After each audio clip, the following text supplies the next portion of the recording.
moi, tu vois. Je m'échauffe tout, j'échauffe en scrim. C'est pas mieux de faire ce que je veux, d'abord l'idée. Moi, je préfère...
Ladies and gentlemen, viewers at home, welcome back to the Day 2 coverage of the Dutch National Championship 2024. Here live from Den Haag. I'm bringing you all the action. We are in round number 8. We have round 8 and round 9 coming your way as the last rounds of Swiss, and then swiftly moving into top 16 where the single elimination is going to start. Very excited. First national championship of the entire European season here in the Netherlands, and we have had some great matches already, and that shall not be stopped today. We found some great decks still participating, still competing for their spot in top 16, and I don't even want to waste any more time because the players are ready, and so you guys at home hopefully are as well. So let's go into a day full of Yu-Gi-Oh action. Let's get in there. Round number 8 of the Dutch National Championship is starting here with Ivar and Han, as you can see on the screen. Here we have them, and they are ready to play. And as you can see, a fan favorite deck on the top. A deck that has had recent support. It is the U-Build strategy. Ivar was doing very well throughout the entire day yesterday, then sadly lost the last round of the day, but still with 5-2, he has a definite shot at making it into the top 16 top cut. And that with the super original, but super strong deck with the U-Build deck. Like the recent support for the deck in Phantom Nightmare was really good. And there is the fist bump. They are starting their round. They're starting their day 2, and so are we with them. And on the other hand, we have Han with 2 draws in the tournament already and his Labyrinth deck. And the Labyrinth deck is going to do what it likes best, honestly, going first here. Normal summon Ariana it is, and Ariana searches out Arias. I mean, we talked about good support for a deck. Arias, of course, was insane support for the Labyrinth strategy, and there we see it. Using her to activate a trap card on our first turn right away. Discarded it to bring the big welcome Labyrinth to the field, and immediately having the chance to activate it, we summon out Lovely, bring that Ariana back to our hand, and that means we can trigger the Lovely right away to immediately destroy one card out of the opponent's hand. But maybe because Ivar paired up his deck with Unchained cards that could be a good hit, but no, it is the Samsara Lotus there. That is one of the most recent support cards for the deck. That is the Samsara D Lotus, of course. And Han takes a quick read, and this card really was what the deck needed, because you can tribute the Samsara D Lotus and special summon a U-Build monster from your deck, which is pretty insane. And then doing your opponent's turn, when the monster effect is activated while you control a U-Build monster, you can actually tribute this card, and that the effect then becomes, it's one of those cards that just changes the effect. It does become destroy one U-Build monster on the field, and you want your opponent to destroy U-Build monsters. That's all the deck is about, basically. But for now, that card just ended up in the graveyard. Let's see what Ivar has to offer here. Okay, Ivar has another copy, so he didn't even mind it that much. Normal summon Samsara D Lotus, and again, Han is taking over the card, reading it real quick. Understandably so. The card still, it's not from the newest set from Legacy of Destruction, but from the set before, so it's definitely still a recent card from a not super popular meta deck. U-Build now is one of the decks that can be expected to here and there get into a top cut. But oh my, there is the super polymerization being chained to the big welcome Labyrinth activation, fusing away both of Han's monsters here. So Han had a strong first turn. Oh wait, no, it's our own Samsara D Lotus and the Lovelies. So the second monster for Han is just coming out. But now the big welcome Labyrinth is so much weaker because we summon out a monster, but it has to go back to hand right away, and the Lovely is not going to be there capitalizing on it. So that super polymerization was definitely worth it, bringing out Garura there. So next up, cutting the deck. What does Ivar have to offer? Because sadly though, he did of course now lose his normal summon. He normal Samsara D Lotus, and then he had to fuse it away right away with the super polymerization. And there comes the... Okay, there is the effect now of Lady Labyrinth to special summon it out. Triple Tactic Talons was just waiting for that. We are drawing 2 cards here. Ivar having good cards going second with the super polymerization and Triple Tactic Talons combination. Alright, we're not done yet. Nightmare is going to be activated. Nightmare Pain, to be exactly.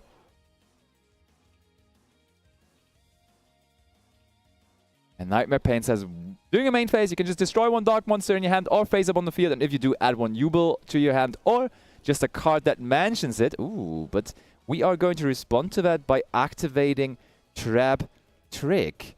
And there's a second copy of Super Polymerization. This can't be real. So, of course, Ivar immediately denying also the on-field effect of Lady Labyrinth here to set another trap card, refusing away our own Garua, which already was a Super Polymerization target, and the opponent's monster into a Mud Dragon now. So, Ivar, I mean, he has to give up a lot of cards in hand for all of that, but he's also denying so many things here for Han as well, because the Labyrinth deck is just so good at accumulating resources, at getting more and more cards into play. And Ivar is doing a very good job at hindering Han from that. But yeah, Nightmare Pain then can search a card that mentions Jubel or Jubel itself, but first Han is going to resolve that trap trick here. So... also true, I mean, it would have been kind of funny if he would have destroyed a Jubel in the opponent's hand with the Lovely.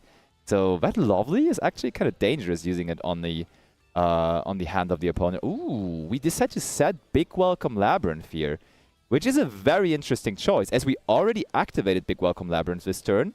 And that also means that all of our Big Welcome Labyrinths are now in play. One is in the graveyard, one is in the banish zone, and one is now set on the field, but cannot be used this turn. So we also now activate the effect of Mud Dragon, most likely calling Dark, as this is an all-dark deck, basically. That means Han would not be able to target anymore. On the other hand, I like the decision of Han to set the Big Welcome Labyrinth there, as he can only activate one more trap for the rest of the turn, because of the restriction of Trap Trick, and probably the other trap he has there is the one he wants. Okay. There comes the Samsara D Lotus again. Through the opening of the Spirit Gates, we could special summon that out. We're checking the set card. Oh, I could see a Daruma Karma Cannon or something like that coming, not gonna lie. That would be one of those trap cards that I could expect here. He's also running it as a free off, so I would really not be surprised. But oh, there is Spirit of Jubel coming down now. I love how Ivar, even though he goes second against Labyrinth here right now, he's already showing us all the tools of the deck. Spirit of Jubel, of course, also one of the new support cards of the deck. And he just brought it out there with ease. And is he going to use the... Oh, and I was surprised when I saw his deck list, because we are really running all of the new Jubel cards. We're even running the new spell card called Major Chronicle. And that is a permanent spell card, saying each time a monster is special summoned that is a Jubel monster or that mentions Jubel, place one Chronicle counter on this card. And then you can remove Chronicle counters from your field to activate one of the effects. Just remove one to special summon a Jubel from your graveyard, already pretty good. 2 to add a banished card to your hand. Just any of them, actually, which is pretty insane. And then for 3, you can banish one card from your deck. For 4, you can destroy one card on the field. And for 5, you can just actually search the original Super Polymerization from your deck to your hand, which is kind of correct as well. Okay, but we are not done there just yet, because there is a card that is going to ruin the plans of Han here. We are going for Nibiru, the Primal Being.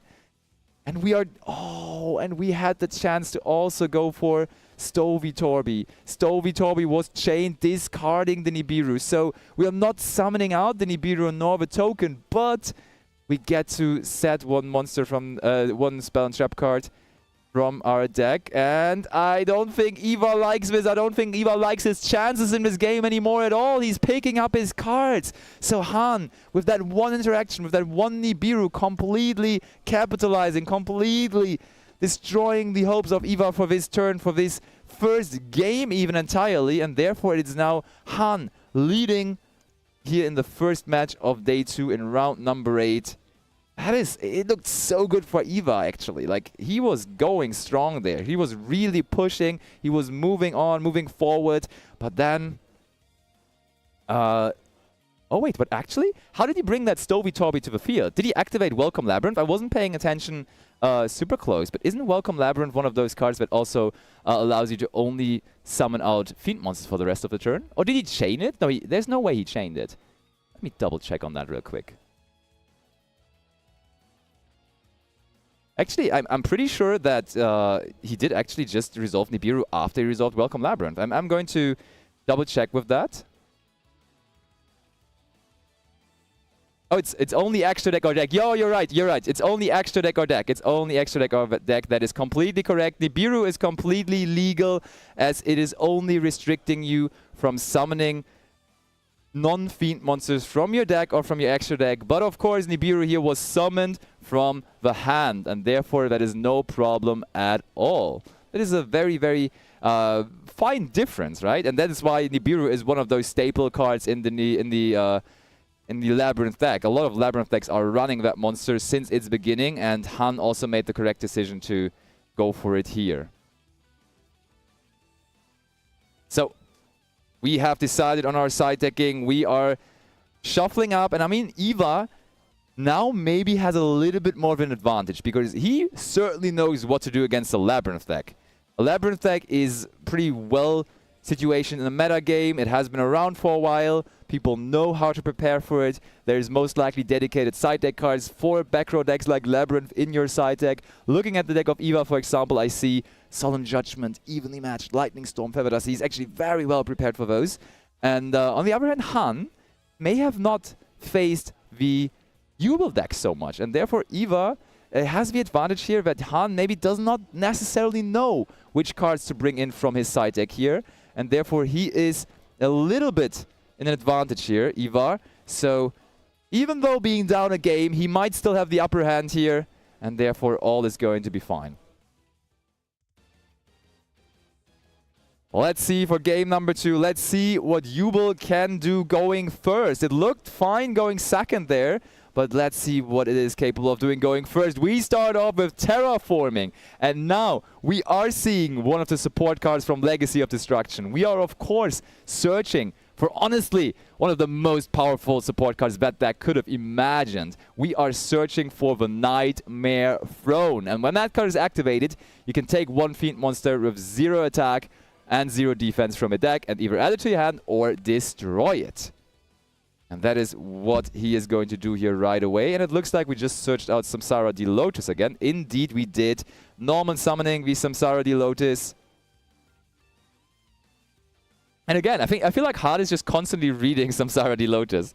And yep, you can search that out. Nightmare Throne, not just a super good support card for the Jubel deck, but you can, for example, also play this card in Unchained. We're playing a small Unchained engine in our own deck here for Ivar, but you could technically also play it in just a pure Unchained deck. So overall, a really good support card for Fiend decks in general. But Han wants to activate the effect of Arias. That does not only work on our first turn of the entire game, but also, of course, if our opponent is starting, we can just use that as an interruption before we even had a turn. We are setting Dogmatica Punishment from our hand, immediately being able to activate it, targeting the Samsara the Lotus. That is going to resolve. We're grabbing our extra deck. Han is going to send... What are we sending? Oh, we're sending Antis. So we do not only want to get rid of the Samsara the Lotus, but also we're trying to get rid of that Nightmare Throne. Are we? I mean, we have the option to.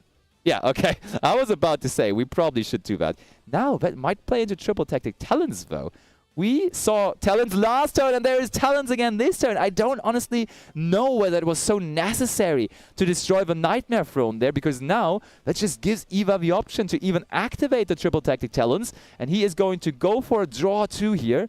And let's not forget that Han, for this interaction, invested 2 cards out of his opening hand, but it is worth it. It is so worth it when your opponent can just set 1 card and pass it over hand now, even though only 4 cards in hand. Also, only facing 1 set card on the opponent's side of the field. That is not the start Ivar was looking for here in game number 2, and Han now has it in front of him. Oh, but he also doesn't plan a very long turn, as he's just going for a set 3 cards into the spell and trap zone, set the last card out of his hand as a monster even, and that goes back over to Ivar. Ivar goes for the normal summon of Dark Beckoning Beast this time. For consistently normal summoning, we already saw the opening of the Spirit Gates in the last game, but in this game, we have the other piece of the engine, we have the Dark Beckoning Beast here. And we are therefore searching out the opening of the Spirit Gates. Immediately activating the opening of the Spirit Gates. Also, you might be wondering, why did we set that monster there as Han? Because in modern Yu-Gi-Oh, you honestly don't see setting monsters that often anymore. But there's a pretty easy explanation for that, I believe. Probably, or even most likely, there should be Big Welcome Labyrinth somewhere along those set cards in the back row of Han. And therefore, you want to summon out Lovely, and then you can just take back that set monster to your hand. Look at that, there is Big Welcome Labyrinth. And there is Ash Blossom and Joyous Spring, though, from from Ivar, denying the special summon from the deck, denying Lovely coming out. But we get the Arias instead, as he responded to one of our Labyrinth cards. Alright. Oh, we're destroying Jubel. Wait, is it or it's just discarding, right? Yeah, you discarded the Spirit of Jubel, but you also brought back the Spirit of Jubel there. So for the first time, we have Spirit of Jubel now sitting on the field.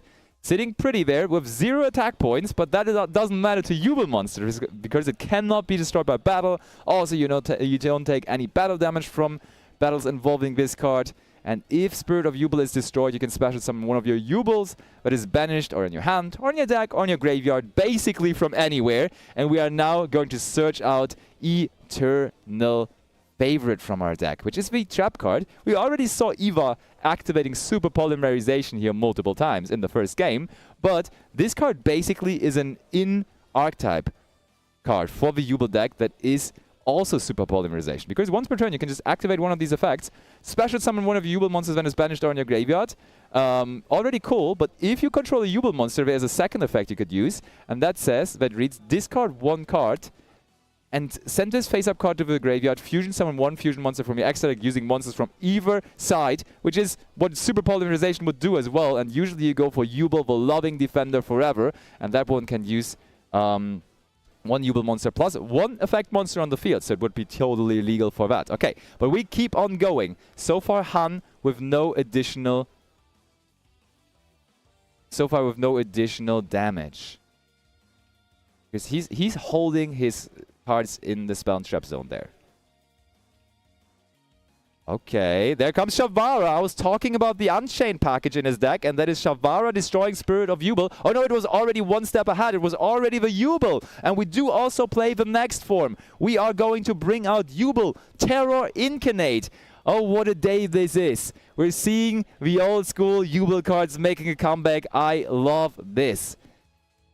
And Jubel, the Terror Incarnate. Okay, that forces Han to now activate Trap Trick, telling his opponent, okay, I'm only going to activate 1 more trap card this turn. But what if this trap card is like really, really powerful? What if it is like Daruma Karma Cannon or something like that? And it is going to be Daruma Karma Cannon indeed. It is indeed going to be that. So we are setting it.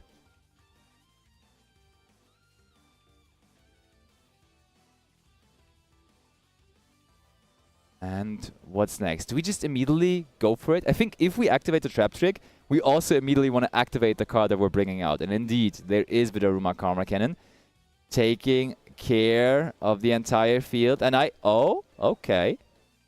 We're going to chain the trap card.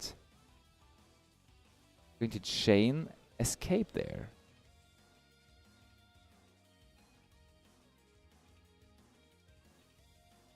Oh, but look at that. We also have the Gruesome Grave Skirmer, which was a very, very good support card from Legacy of Destruction as well. Common card there.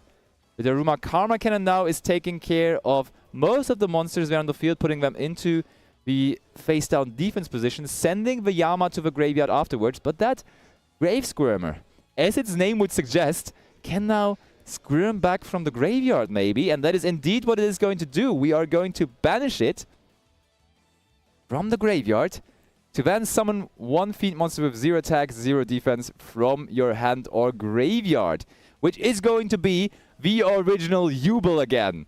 He is back. Welcome back to the field, Jubel, attacking into Arias, but of course the original Jubel also reads that you take no battle damage from battles involving this card. And then, with the Nightmare Pain on the field, your opponent actually gets that damage. So Ivar now putting in the first damage, even though he attacked with a monster that has 0 attack. How classic is that? How unconventional of a way of dealing damage is this? So we have the first life points damage here on our hands. And in the end phase, we're going to destroy Jubel Terror Incarnate. And we're going to bring back Samsara the Lotus. And for some reason, Han, for I think the 5th time at the very least in this match, is going to read Samsara the Lotus. And he doesn't read any of the other cards, which just consistently focusing on that Samsara the Lotus, which, to be fair, is a pretty key piece to the deck. And therefore, you definitely don't want to get that card wrong.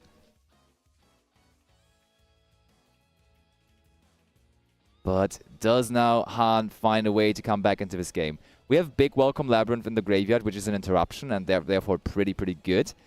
But what else is there? Also, let's not forget there is a sad card in the Spell and Trap zone for Ivar.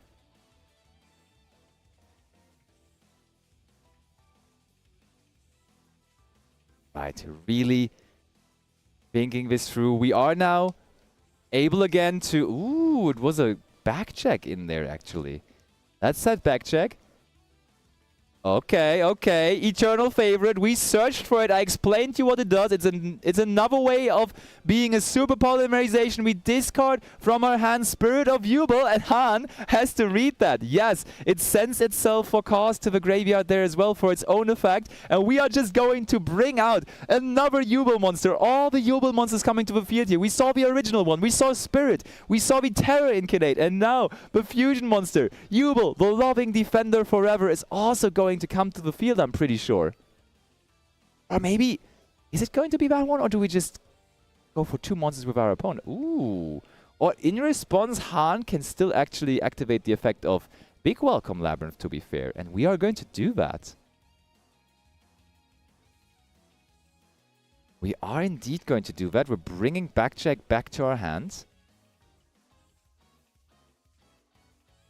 And, okay, now we have to fuse with our own monsters in the end, which still works. And yes, Jubel the Loving Defender Forever has now entered the field. But that was not really, I think, what he was trying to do there, to be honest.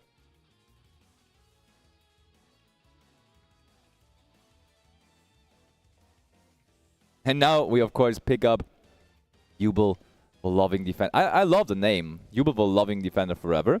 And, funnily enough, I don't really know why that matters, but if this card is fusion summoned, you can inflict 500 damage to your opponent for each material used. So it's actually just an additional way to bringing Ivar closer to ending this game, as Han now just lost another 1,000 life points. The Jubel deck is kind of gimmicky in its way of winning, because we're attacking with monsters that have 0 attack, still dealing damage to our opponent. Now, Jubel, the Loving Defender Forever, also dealt 1,000 damage just by pure effect damage. So that can sometimes just be the end, just be the game ender real quick. So we move on.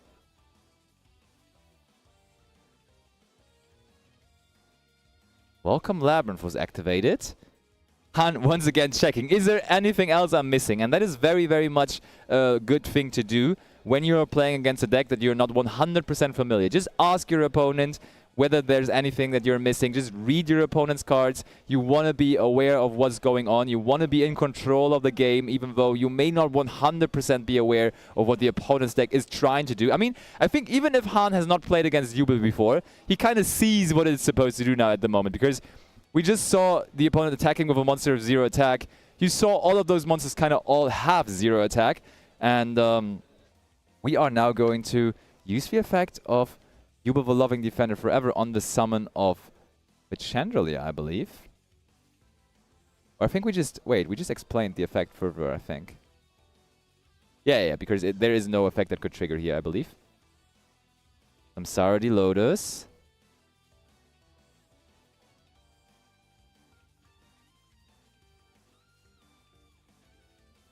Oh, backcheck is being used now. And Han is smiling while resolving that back check. He really wants a powerful trap there, I believe. Back check also almost as old as Jubel cards, to be honest, but still in those Labyrinth decks. Also recently has found new success in Paleozoic strategies again, but such an all-time great card for trap decks overall. Okay. We did reorganize the top 3 cards of our deck, but it does not seem like Han is going to do a whole lot more after that.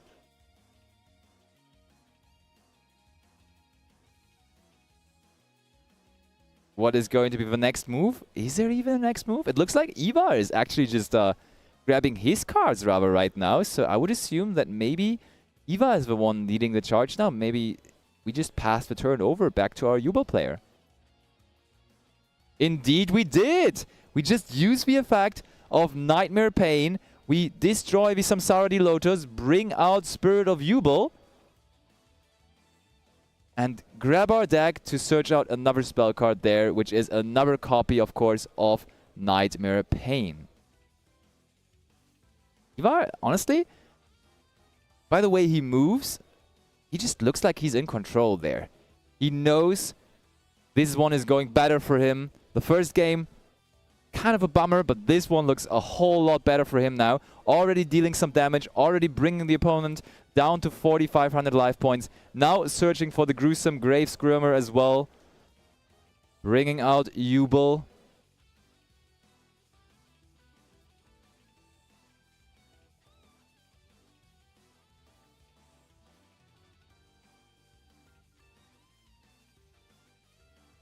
So, what's next though? What's our next move, Han? A very interesting question you could ask yourself is, with all that gimmicky damage coming from monsters with 0 attack that deal the battle damage to your opponent when you would be losing life points, what actually does happen if your opponent just doesn't summon monsters, you know? Like, if you don't give them the wiggle room to deal that gimmicky battle damage with 0 attack monsters, what would you do when your opponent doesn't have monsters on the field where you could do that with? But, I mean, we're playing our Unchained engine here, and therefore we can just actually summon out monsters with actual attack points. For example, we just link summoned into the Yama there.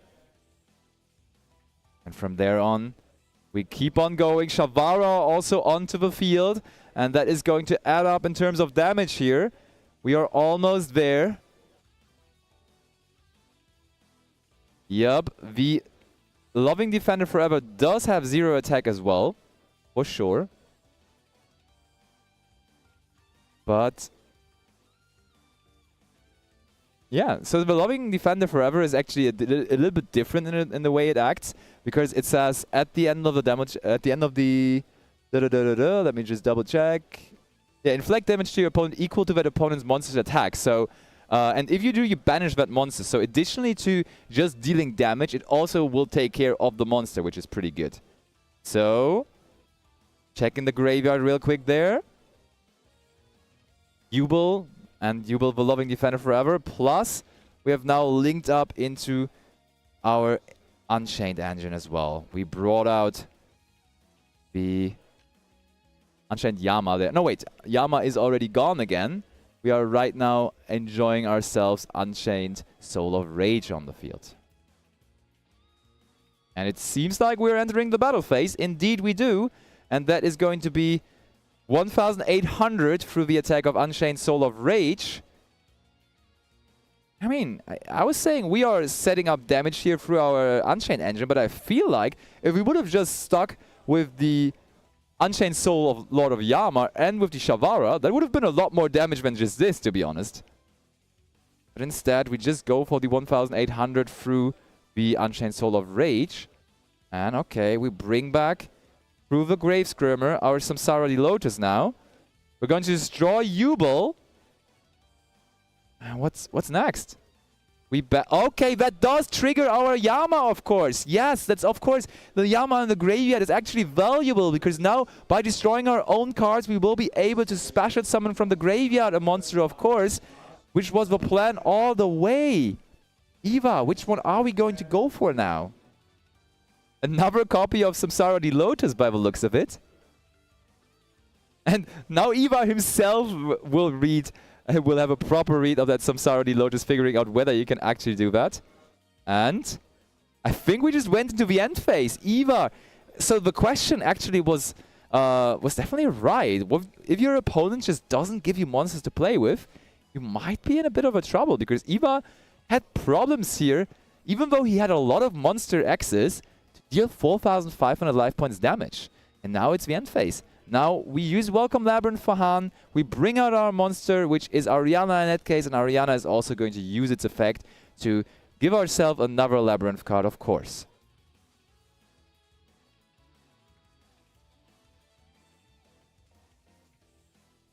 Which one is it going to be? Maybe a Stovey-Torby. Maybe another copy of Big Welcome Labyrinth or something like that. It is going to be the Stovey-Torby. Chandelier already in the graveyard. Interestingly enough, did we even activate the backcheck effect in the graveyard? Because I did not see him set a card through that. Oh, look at that. Apparently there was no trap card to get, and now we're gambling on the fact that there is a trap card in the end phase, and there is a trap card in this trap trick. What a card to hit there. That was perfect for Han. Just reorganizing his deck through shuffling it after we summon the monster and search the card, and then just having a look. What is the top card right now? We may as well use the effect of backcheck, and it turns out to be a trap trick, which is one of the most powerful trap cards in his entire deck. That is actually huge for him here. How about just getting that trap trick there off the top? He will be very, very, very satisfied with that, not gonna lie. An actual heart of the card moment. You would have drawn that for turn as well, which would have been decent, but getting it for free is even better. Just setting it to your field, even being able to activate it in that end phase now. So after resolving the regular Welcome Labyrinth, maybe this is now our way into Big Welcome Labyrinth. Yeah, he's considering it. Indeed, we're banishing Big Welcome Labyrinth, and we are going to set another copy of it to the field. And we don't waste any time. We, of course, also just immediately activate that one. And I think this is now calling... The thing is, Lovely Labyrinth is kind of tricky against Yubel, because you don't really want to destroy cards. You don't want to destroy the Unchained cards, you don't want to destroy the Yubel cards, so you don't really want to go after the cards in hand, because those could be these cards potentially. But first of all, oh yeah, we're going to trigger Welcome Labyrinth, we're going to trigger the Chandelier. Welcome Labyrinth setting itself back to the field, Chandelier coming back to the hand from the graveyard. Wait, it seems like we did not even decide to activate the effect of Lovely. I like that, honestly. We decided, hey, I don't think it's a good idea to destroy cards here, and therefore we just passed on the effect of Lovely. On the other hand, maybe just destroy maybe the opening of the Spirit Gates or something. That could have been alright, honestly. But we now activate the effect of Stovey-Torby, and we set the field spell, Labyrinth, Labyrinth, to the field. And, of course, you would think, why do we not respond to that at all with our Samsara Lotus? But you gotta remember, Samsara Lotus only is a quick effect during your opponent's turn. Therefore, that does not work. Okay, now the turn of Han again. His life points were diminished to 2,700, but he's still in a very good position of making things happen here. So, let's continue.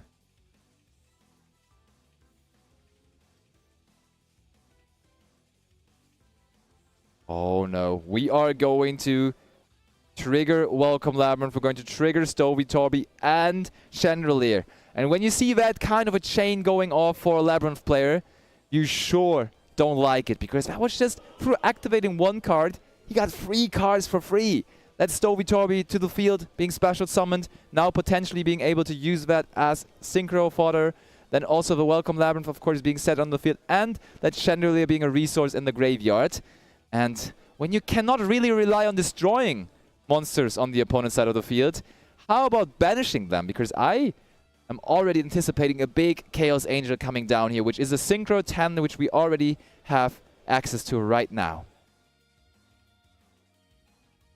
So, and also, Chaos Angel, handily enough, is a Fiend monster, and therefore, even though activating Welcome Labyrinth or something like that before, you are not bothered by that at all, as you can just summon it after those cards have been activated. Normal summoning the Chandelier next, using the effect of Lovely Labyrinth. Setting Dogmatica Punishment to our field.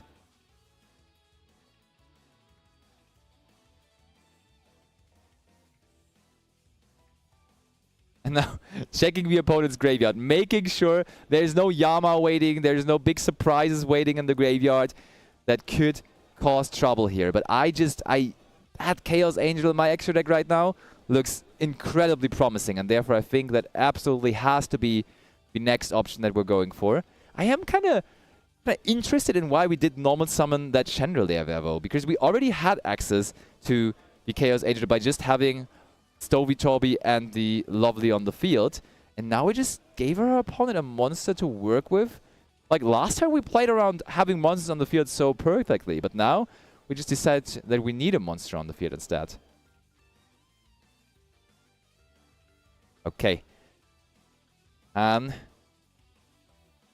still not super sure on how to handle this, but it looks like we do go for Welcome Labyrinth first of all.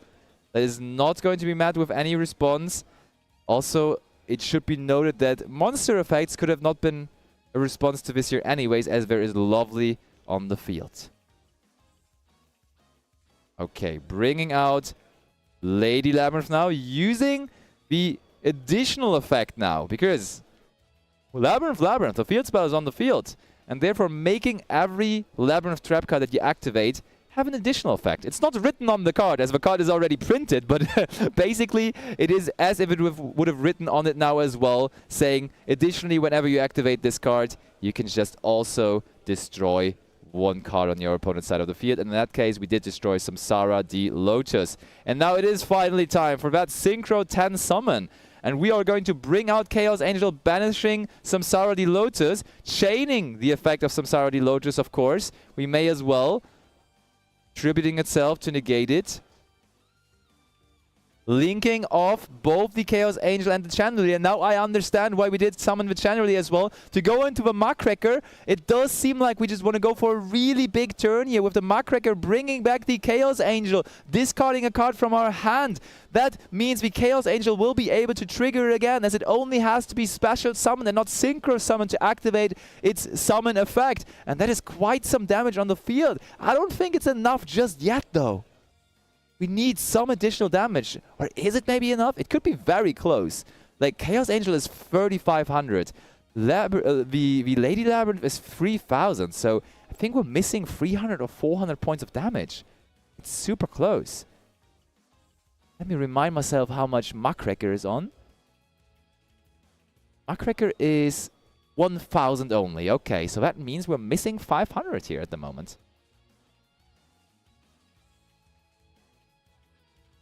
500 life points left for Ivar. And I think Han has no additional way of dealing damage here. And therefore, we are going to be getting another turn. Ivar already grabbing his deck here. He wants to go into his turn. He has a way of dealing damage to his opponent's life points now. And there it is. We're picking up a card for a turn. Ivar has the game again in his hands. For a moment, it seemed like Han would just end it all here, but he does get another chance. Ivar's turn it is. With only 500 life points left, he is about to maybe go for another comeback here. Welcome Labyrinth is being activated from Han, though, and we're going to use the effect of Lady Labyrinth as well to set an additional trap card.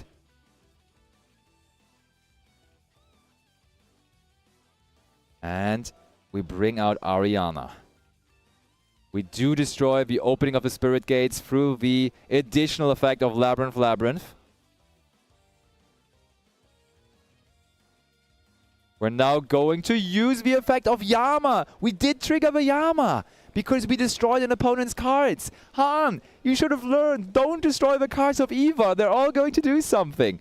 But we are also going to search ourselves a copy of the Kuklok, Labyrinth Kuklok.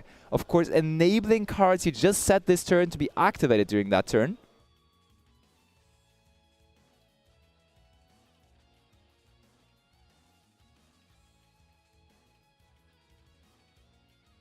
So.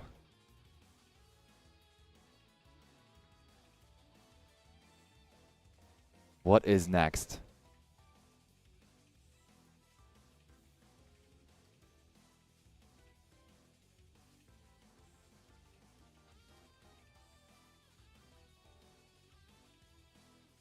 It should be 2,700 life points for Han.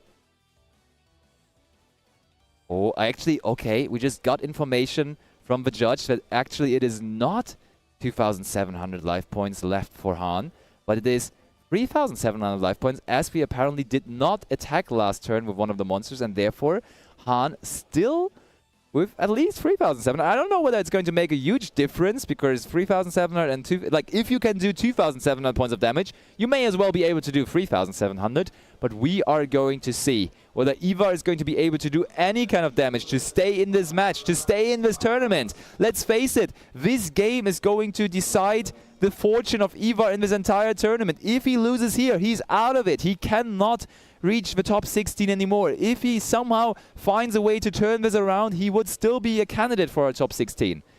But we are going to see here.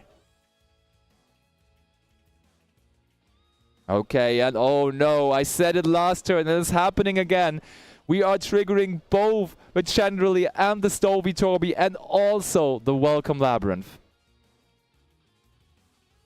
But there is Triple Tactic Talents. Triple Tactic Talents is used to draw cards. Ivar just always uses that to draw cards.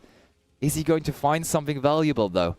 We did find a Nightmare Throne. Nightmare Throne is being activated. On activation, of course, again, taking one Fiend Monster with 0 attack or death, and either destroy it or add it to our hand.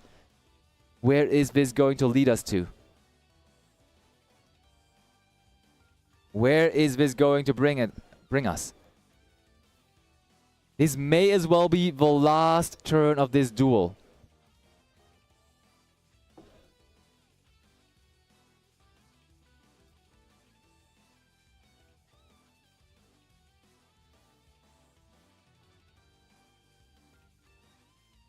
And Ivar checking his options. There is now the Grave Squirmer again. Very valuable piece of engine for the Jubel deck nowadays. And we link it off for Salamangreat Almirage right away. I'm thinking whether he wants to respond in any way here. Almirage kind of cool, because actually we can now protect our monsters from the destruction of Dogmatica Punishment if we like. And we saw that there was a Dogmatica Punishment in rotation for Han, so actually kind of a smart move to bring that Almirage out there.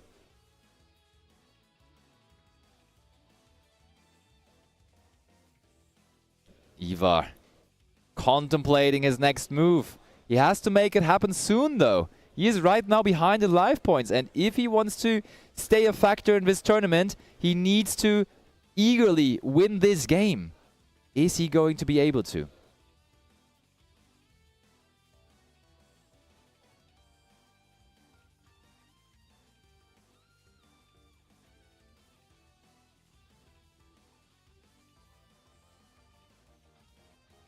So, okay, I think it's on Han right now thinking. Yeah, or maybe they're just trying to figure out what the current life point situation is. That's what it, like they're having a chat there. And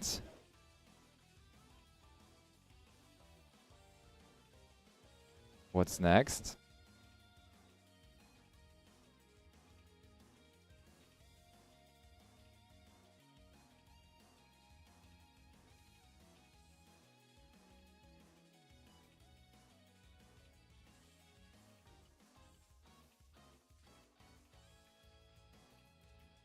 Okay, so as it seems, we have just we have a freeze screen right now. Just give us a moment to figure that out. We're hopefully going to be back with the game in just a second. Okay, there it is again. Camera is back. But yeah, right now we have a one-player face cam, one-player game cam, but we're going to fix that in just a second.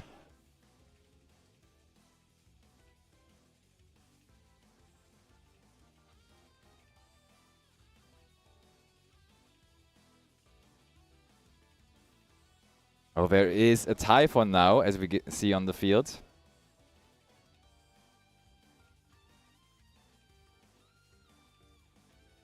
Bird of Jubel also there.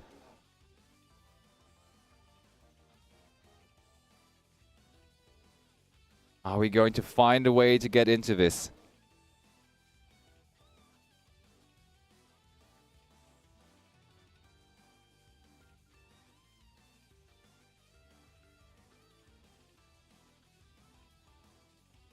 Okay, alright. We are again trying to figure this out.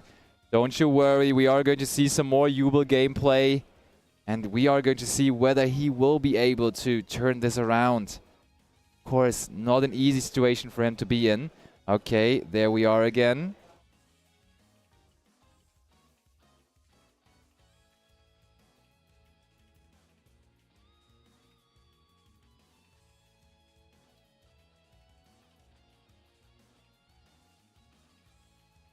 Okay, there it is. We see Typhon, we see Spirit of Jubel, and we hopefully now see how this turn for Ivar is going to play out.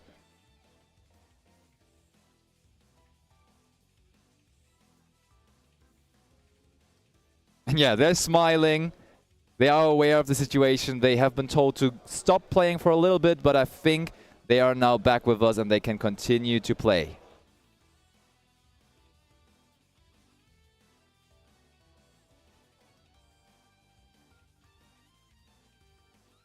Yes, we do activate Welcome Labyrinth for Han. Of course, we did get some extra time for them going here, and therefore they still have some time left on the clock, even though our timer has already run out. We are going to use Welcome Labyrinth, and we are going to destroy Typhon there. But, like, how did that Typhon get destroyed? Because I'm pretty sure we already destroyed the opening of the Spirit Gates that turn.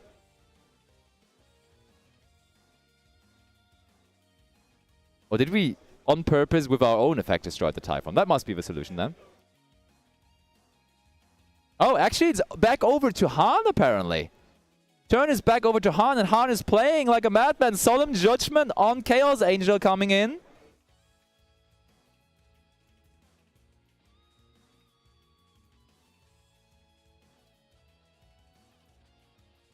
And does he have a way? Is there a way for Ivar? He's down to 250 life points by paying those additional half of his life points for Solemn Judgment. Ivar shaking his head. He doesn't really see a way of doing this anymore. And honestly, if we just use Solemn Judgment on the summon of a Chaos Angel, why not bring it back with the good old Muckraker that is already there on the field? Actually, kind of a cheap Judgment even. If you only have to pay 250 life points for it, right? So it does seem like we have timeout. Timeout is announced. The game is over. Sadly, our Jubel player Ivar could not come back from this anymore. And he is going to not be the winner of our feature match for round number 8. But it is going to be Han and his Labyrinth strategy instead. All right. That was a little bit of an iffy start to the day, but we're going to get better. We're going to have so much Yu-Gi-Oh! To be seen today. We have an entire day of broadcasting of live action. This was only the first round of the day. We have the last round of Switch, which is the one that is deciding on who's going to make their way into the top 16. And then, of course, speaking of the top 16, we are then going to feature every single round from top 16 to top 8, top 4, and then the big finals at the end of the event to crown the first national champion of the 2024 European Nationals season. But for the moment, we're going to go on to a short break. The main event is already about to continue, so we're not going to have a winner's interview for this round, but we will be right back with round number 9, which is the last round of Swiss, so definitely stay tuned for that.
Welcome back to the live coverage of the Dutch National Championship here 2024. We're live from Den Haag, and we are about to go into the last round of Swiss for the day. The last round of Swiss in total for the event. Round number 9, it is deciding which players make it into the top 16 and which don't. And for those kind of rounds, I always like to pick a match that is on the edge. That is a bubble match where one player has a shot at making it, where the other for sure is out. We're playing for the top cut. We're playing for making our way into the elimination stages. Players are ready. I hope you are at home as well. So let's go into the game. Round number 9 of the Dutch National Championship may begin. And we have Rick versus Duang, and we see pretty cool deck, which we already had on stream, I think in round number 1 or 2 that was.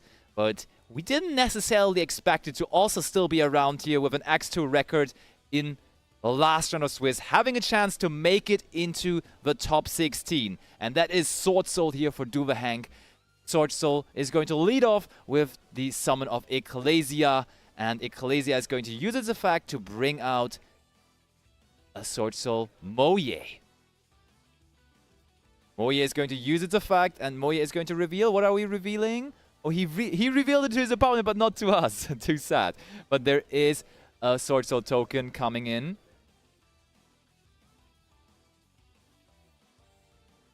So far, no response from Rick. It's unfortunate for him because, let me tell you, he, as a Snake Eye player, as you can see on the screen, he is playing a lot of ways to actually interrupt those things, because he's playing Effect Veiler, he's playing Ghost Ogre, he's playing Infinite Impermanence, and those are all cards you want to use on that Moye. You could even use the Ghost Moyer on the Moye there, as it was special summoned through the Ecclesia, but apparently none of those cards available to Rick right now. And now also, Duve is going to resolve the draw effect of the Sword Soul Moye and the search effect of SHUEISHA. So kind of a good start for him for sure. Just absolutely doing what he likes to do with his Sword Soul deck. And the die roll was quite a bummer for Rick, because Rick started the die roll rolling a 3, so it was already almost decided with 2 dices who is going to win it. And then Duve said, okay, let me do this. Rolled an 11, so it would have not mattered anyways, most likely. And we now also are activating the effect of Sword Soul of Longyan, discarding Ashuna. This looks like a really good start. Is there any way for Rick to stop this? If there would be any Nibiru, that would of course be a big answer, but I have to see about that. Everyone wondering at home whether these players still have a chance at making it into the top cut. We are seeing a bubble match. Both of these are X2. There's definitely plenty of X2s with a final score of 7-2 making it into the top 16. So the winner of this certainly has a good shot. I would say they're even likely to make it into the top 16, as this right now is table number 10 of the main event. So we are now going strong, still activating Sword Soul Emergence next. After summoning out Shengying, grabbing ourselves a copy of the newly and recently back to the deck added Arch Nemesis Protoss. And Protoss will waste no time in the hand, I think. Protoss will come to the field right away. We're banishing Moye, we're banishing Longyan and another monster from the graveyard. And there he is, Arch Nemesis Protoss. Probably going to call Dark here, I would assume. Huh? What is coming there? We link both of them off. Oh, I see what you're doing here. I think Duve knows what he's up against, and he wants to make sure that there is going to be an attribute on the field that he wants to destroy with Protoss to get more value off of the restriction of Protoss. Really, really smart line there by Duve, actually making sure the attribute he's going to call with the Protoss is having a huge impact on the opponent's deck. Therefore, absolutely smart move, and a line that I did not really see coming there. Going through the Shaman in between. Shaman of the Tenny, of course, as we know, is a fire monster. And when you play in the fire meta game, very, very good move of him. And I think Rick sees no answer to this. Yes, there is a fist bump. That play by Duve was insane. That play by Duve means he's taking down game number 1. That is great. Superb stuff. making sure he gets a fire monster onto the field there after summoning the Protoss. At first it looked strange, linking up the Protoss, not gonna lie, but he made sure to just bring it back right away, and then he is now going to win that first game here with ease through the effect of Arch Nemesis Protoss. Because I am pretty sure, I mean, either he knows what Rick is playing, which could be a factor, or he just assumes that he's in a fire meta and then calling fire can never be too bad. He was rewarded with his opponent immediately picking up his cards, immediately saying, you got this first one, let me consult my side deck and see how we can do in game number 2. And the side deck of Rick definitely has plenty of options to up his potential here. Also, in the first place, not gonna lie, we like had a rough opening there for Rick, because as I told you, running Ghost Ogre, Infinite Permanence, Mourner, Effect Veiler, all those cards, but none of those found their way into the opening hand, into the opening 5 of Rick, and therefore he was left voiceless there basically for the entire first turn of Duang, even though he's not running the Voices Voice deck. We didn't see Voices Voice on the feature at all. I didn't really see any of them at the top tables either. Let's see whether there is a Voices Voice player still somewhere out there, maybe going under the radar so far, making their way into top 16, and then from there we will have the chance to feature them. So, Duang now, with the comfort of having a game in the bag. Before the match, he said, I'm already quite nervous. We're going to take this slow, and that is his good right. He has now a game.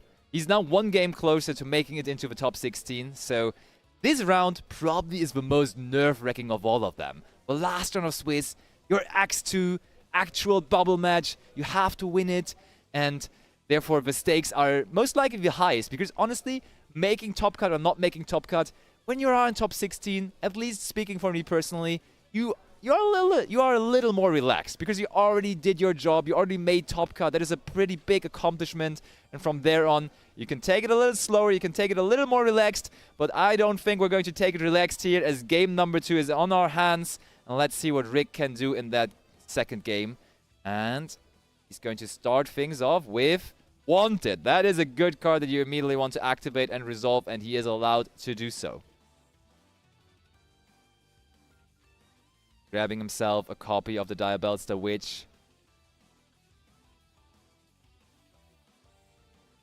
And, yep, we're also going to bring that out, and we see we open 2 copies of Wanted. And we're also allowed to use the effect of the Diabellstar Witch here. That is most likely not going to set a third copy of Wanted, but rather a copy of Original Sinful Spoils. Yes, Original Sinful Spoils is being set.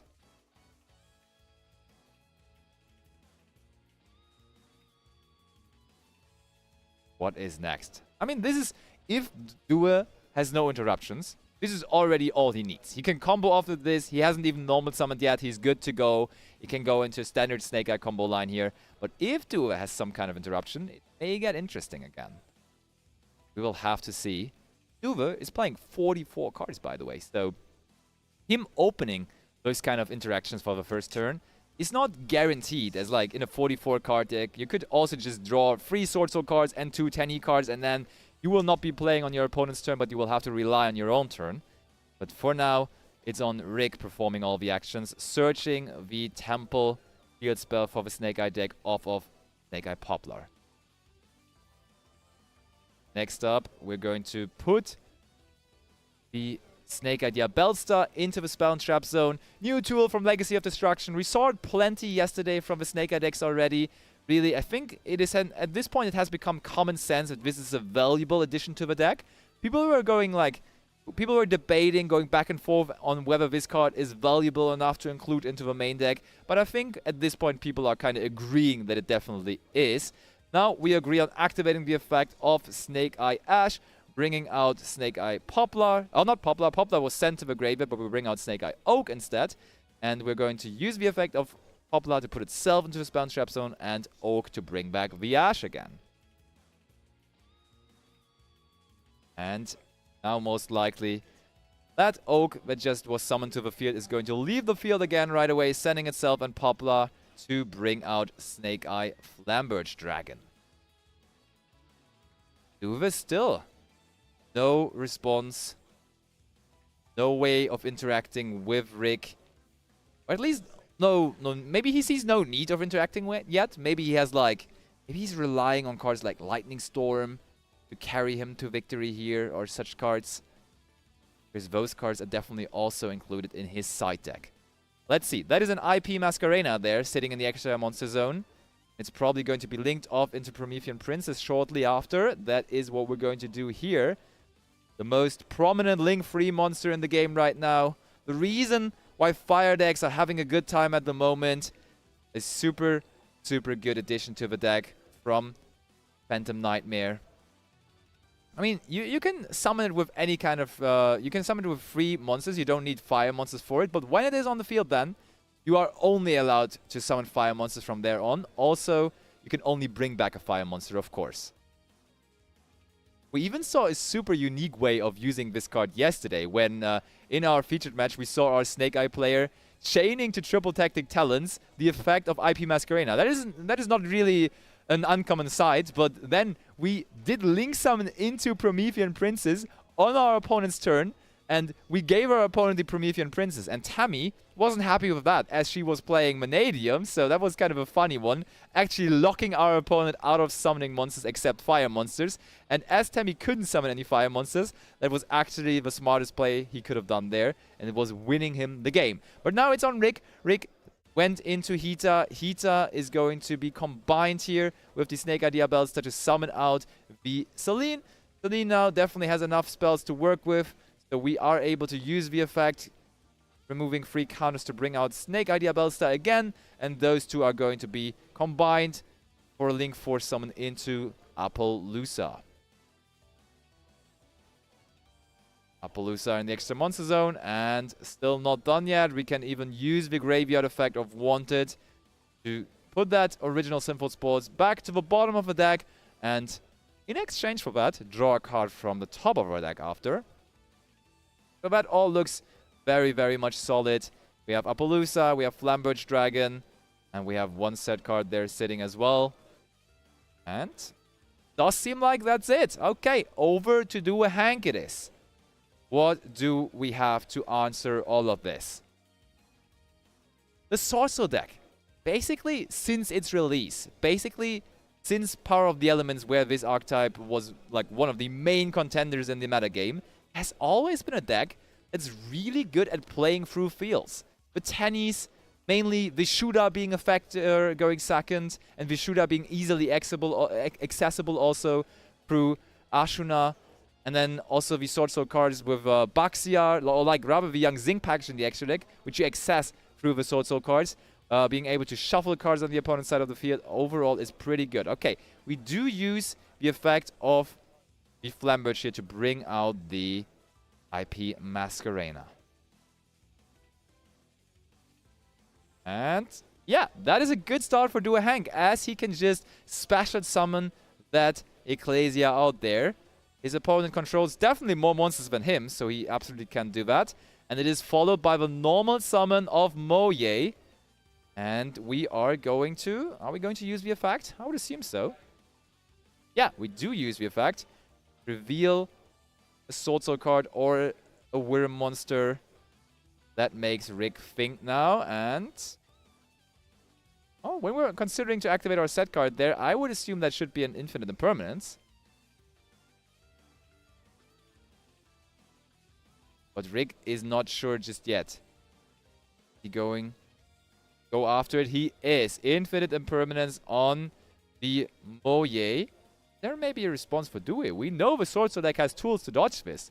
Is there a maybe Heavenly Dragon Circle? He's running 3 copies of that, so I would not be surprised. And... okay. We are going to chain the effect of IP Masquerena after that as well. Infinite Impermanence is resolving. IP is as well. And we do summon out SP Little Knight. That Moya is negated, of course. We're now going to trigger the effect of SP Little Knight. And we're also going to trigger the effect of Flamberge Dragon in the graveyard. Oh, and we're trying to banish the Ecclesia. But Ecclesia is a quick effect as far as I'm aware. So I don't know whether that is the correct target for the SP Little Knight. Just making 100% sure whether the Ecclesia is a quick effect on our turn. But yeah, it is a quick effect during both players' main phases. So we can just chain it, and that is what Duang is doing. And I think now Rick realizes. So we just kind of wasted our summon effect of the SP Little Knight. I mean, now, when we have the SP Little Knight out on the field already, may as well just go after... Ooh, an Ash Blossom now all of a sudden.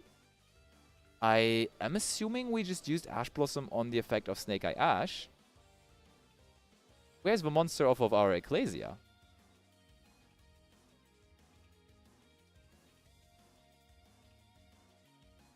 Is that a new Moyer? No. That is a bit surprising. Also, Emergence is going to be activated.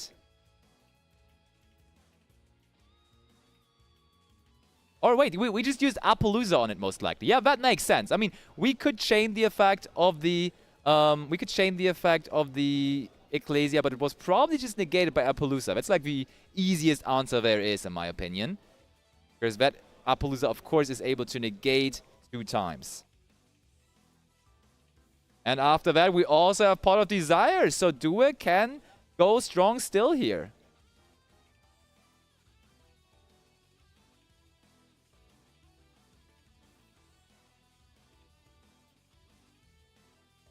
And next up,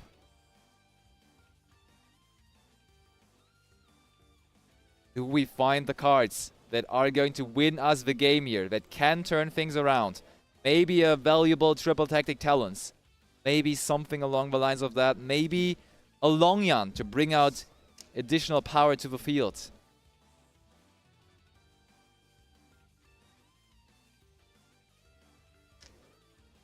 Okay, the battle phase, first of all, is going to deal with that Appaloosa.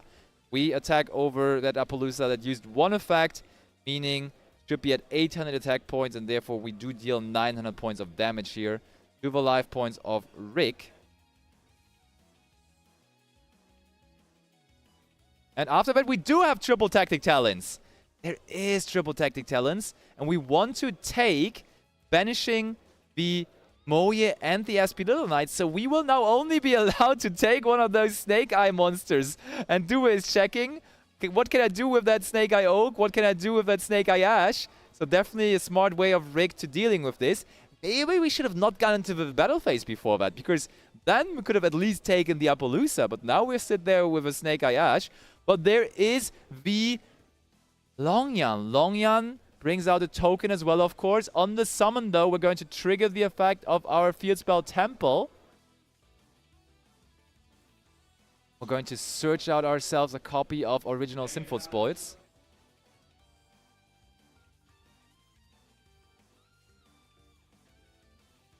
Okay. We're going to Synchro Summon ourselves. What are we going for? Synchro 10 incoming.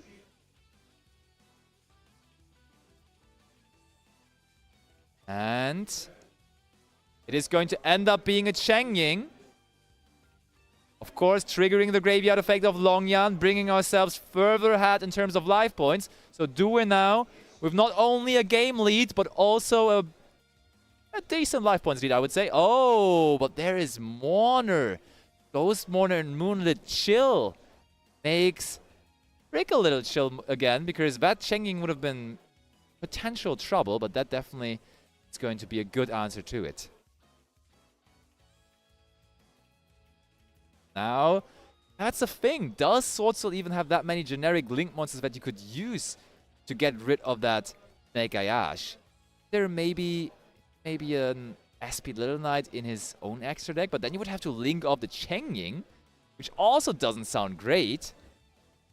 We saw him go into Shaman in the last game, but is not really an option here right now, because Shaman requires you to have 2 Wyrm monsters, and that Snake Eye Ash, of course, not really helpful with that, as that is a Pyro monster instead.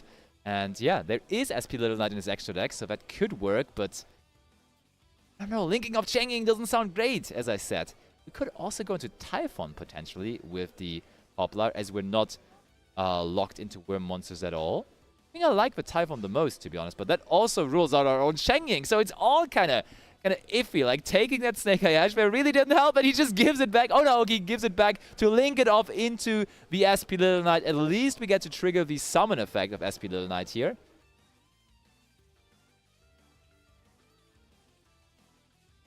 And okay. Okay, I see. We have the Protoss again, banishing free cards, going second. That works as well. Especially, it works really well when your opponent has fire monsters on the field that you can destroy with it. That's actually fantastic for Due here. Game 1 was won for him by Protoss, and he now is about to resolve Protoss again. Protoss did not use its effect. Or, what was going on there? Why did we only summon our Protoss but not use the effect? I cannot make sense of that.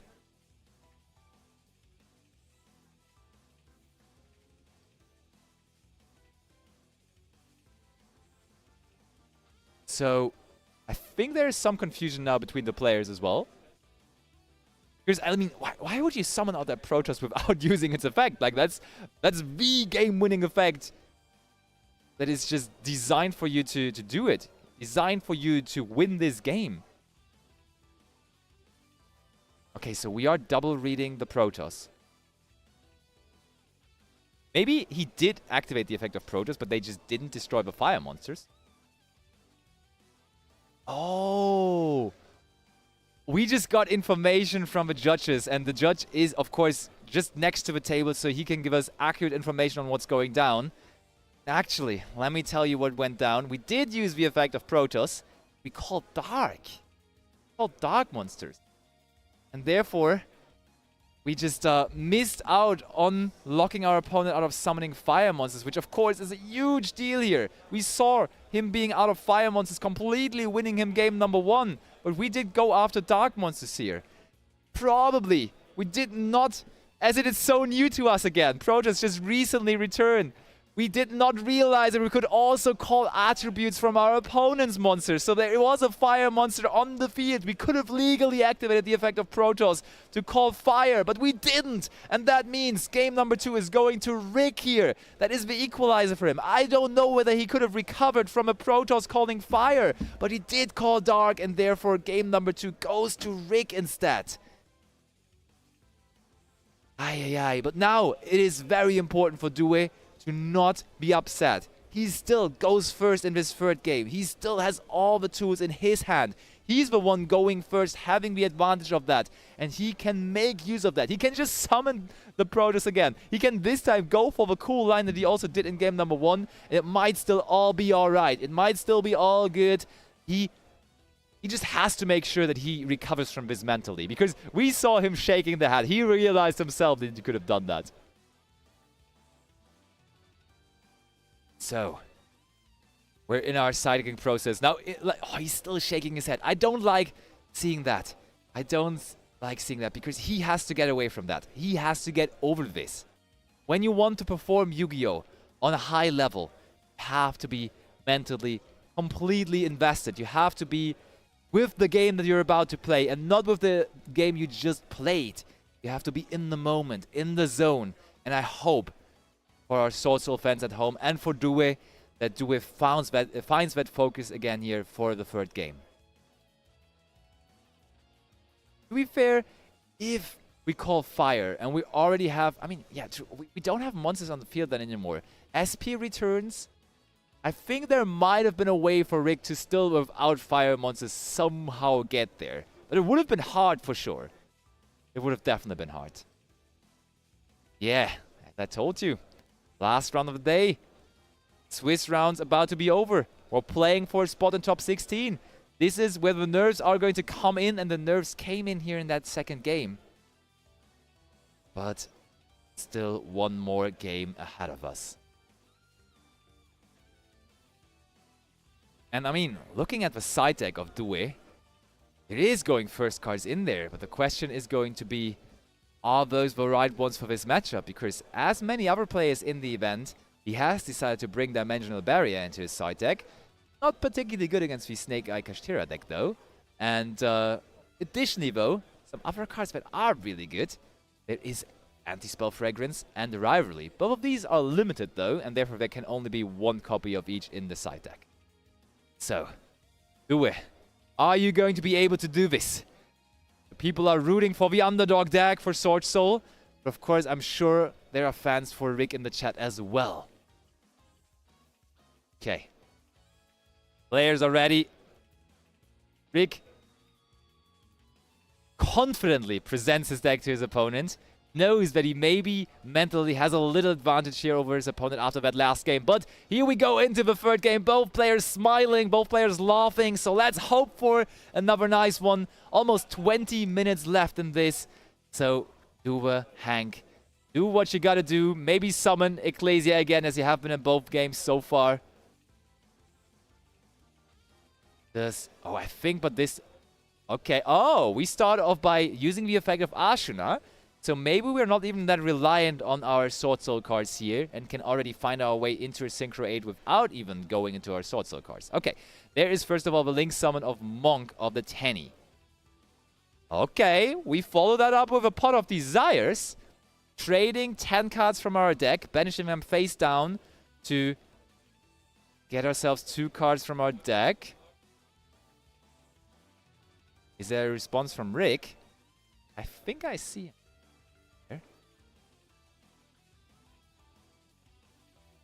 But yeah, we just let that resolve. Pot of Desires is going to bring us 2 cards. And honestly, I like the decision of Rick because we rather want to deny our opponent access to Protoss or something like that. Therefore, yes, let him draw a couple of cards. Potentially now, it could also be the Protoss banished by the Desires. So maybe the Protoss is not going to be a factor in this game at all because of that Desires now. So, do a hang. He was shaking his head. Maybe he just realized what kind of cards he banished there with the Desires. Grabbing himself a copy.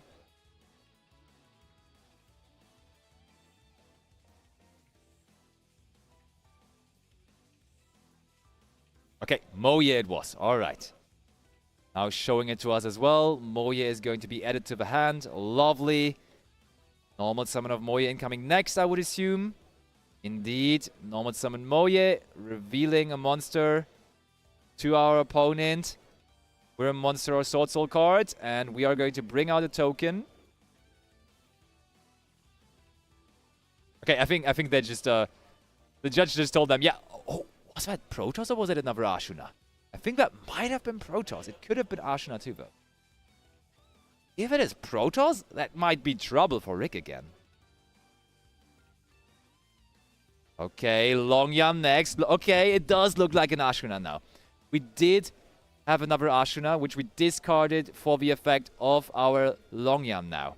Longyam and the token is going to make their way for an evil Longyam, and we're also, of course, going to get the burn damage of 1,200 in. I like this line so much. I think this is definitely good because that gives us an additional draw through the Sinister Longyam as well. We're now going to use the effect of Ashuna in the graveyard. This is okay. Oh, look at that. We use the Ash Blossom and Joy Spring on the graveyard effect of Ashuna. And honestly, I am definitely surprised by that because we could have not summoned our Protoss by that. We could have just brought out like Adara or maybe Vishudar. I don't necessarily think that would have been too troublesome. First of all, we are going to go into our Shishao.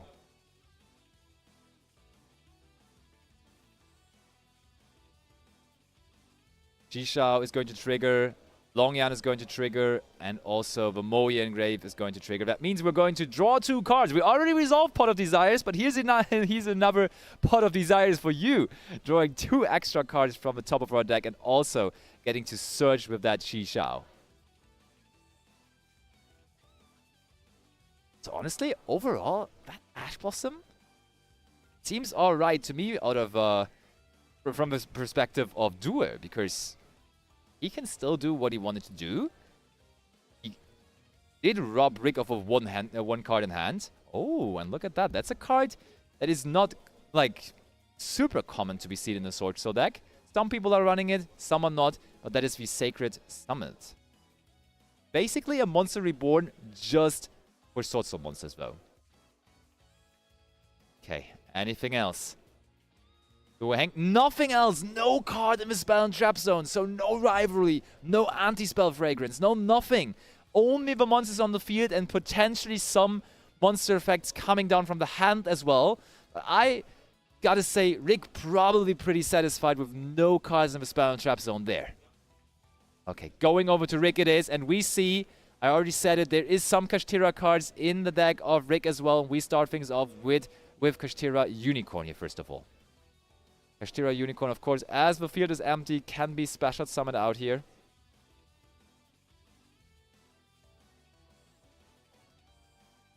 And Duang is considering whether he wants to respond to it. Okay, we immediately use the effect of Longyan, banishing the Kashtira Unicorn, dealing additional 1,200 life points damage.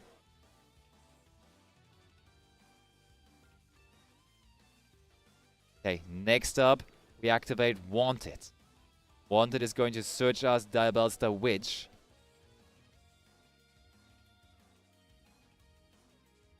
Rick definitely has access to engine now, and we are immediately following this through. Oh, Rick loves drawing multiple Wanteds. As in last game, he again starts with double Wanted.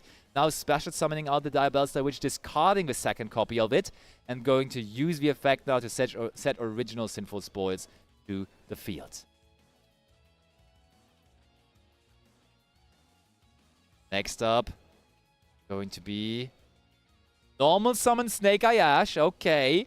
And Duo, of course, has a way to stop this with the Shishao. Shishao is going to banish Longyan from the graveyard, negating the Snake Eye Ash. There already, of course, is a way to extend further than that, because we know there is the original Sinful Spoils in the Spell and Trap Zone. Duo has an answer for that as well. I would not be surprised. To me, Duo looks confident at the moment. Okay. Next thing is going to be original Sinful Spoils, but we do have the Ash Blossom and Joyous Spring for that. So no level 1 fire monster finding its way onto the field now anymore. Even though that Protoss has not been summoned, has not been resolved this game, still Rick getting shut off of his fire engine for the moment. Solving the effect of Wanted now, drawing an additional card. And look at that. I think Rick drew Cosmic Cyclone. So you would think Cosmic Cyclone going second right now against Sword Soul, kind of a good card to have. But when your opponent just doesn't set any spell or trap cards, there is no real use for it. Now, does Rick have a way? We already used the effect of our Longyan. We already used the effect of our Shishao. We already used that Ash Blossom Joy Spring. Is there even anything else that Rick can do?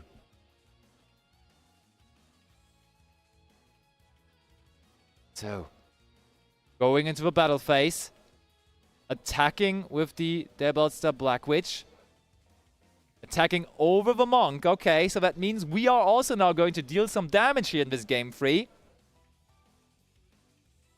We're still behind on life points, and also we just set one card to our Spell and Trap Zone, and it is going back to Duang in a Sword Soul deck. I think here in the last round of Swiss, we might see Sword Soul performing. We might see Sword Soul going into top 16 here in the hands of Duang. So, Duang, does he find a way to end the game here? He definitely, we just searched for Sacred Summon last turn, so we can now activate it. Okay, we'll bring back the Moye. Moye going to use its effect. Yes, we do use the effect of Moye as well. Revealing. Oh, now revealing the Protoss. We probably just picked up Protoss for turn there. And we do not even need it, I'm sure. Because we can, I mean, it is another valuable resource in terms of attack points, because Protoss can just put up another 2,500 damage to the life points of Rick, but think we're already on our way to put up quite some damage here, as there is Baxia coming to the field. Baxia, of course, being a Synchro 8 that can now target 2 cards on the opponent's side of the field. Oh wait, we can actually just target 1, because we only used water monsters here for the summon of Baxia. Therefore, only 1 card can be targeted, because it can only target different cards up to the number of attributes we used for its summon. And the token that Moye is summoning out is also a water monster. Therefore, we're just going to go after the Diabellstar Witch. But we do also get to trigger the effect of Moye in the graveyard, of course, drawing a card. Now, that would technically already be enough. Go into the battle phase. We do go into the battle phase. That is the handshake. Do it! Being incredibly happy. Taking down this third game. Taking down this match here in round number 9. Doer with a 7-2 record, which is a pretty good record. Most likely going to be one of our top 16 participants. I will, in just a moment, get Duer over here into our interview area, have a chat with him about his Sword Soul deck and his tournament record so far. So definitely stay tuned for our winner's interview coming to you in just a moment.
And here we have our winner of the round 9 featured match. We're here with Duang, the winner with his Sword Soul deck. So, what made you bring Sword Soul to the tournament in the first place? Well, I've actually been playing Yu-Gi-Oh! For 3 years now. Okay. And 2 years ago I started playing Sword Soul. Okay. And last year was the first time I brought it to Nets. First time I went to Nets and I went 17th. Okay, that's not bad for your first national But championship. just one spot out of the... So I was... That's true, that's true. I was like, I probably have to redeem myself this year.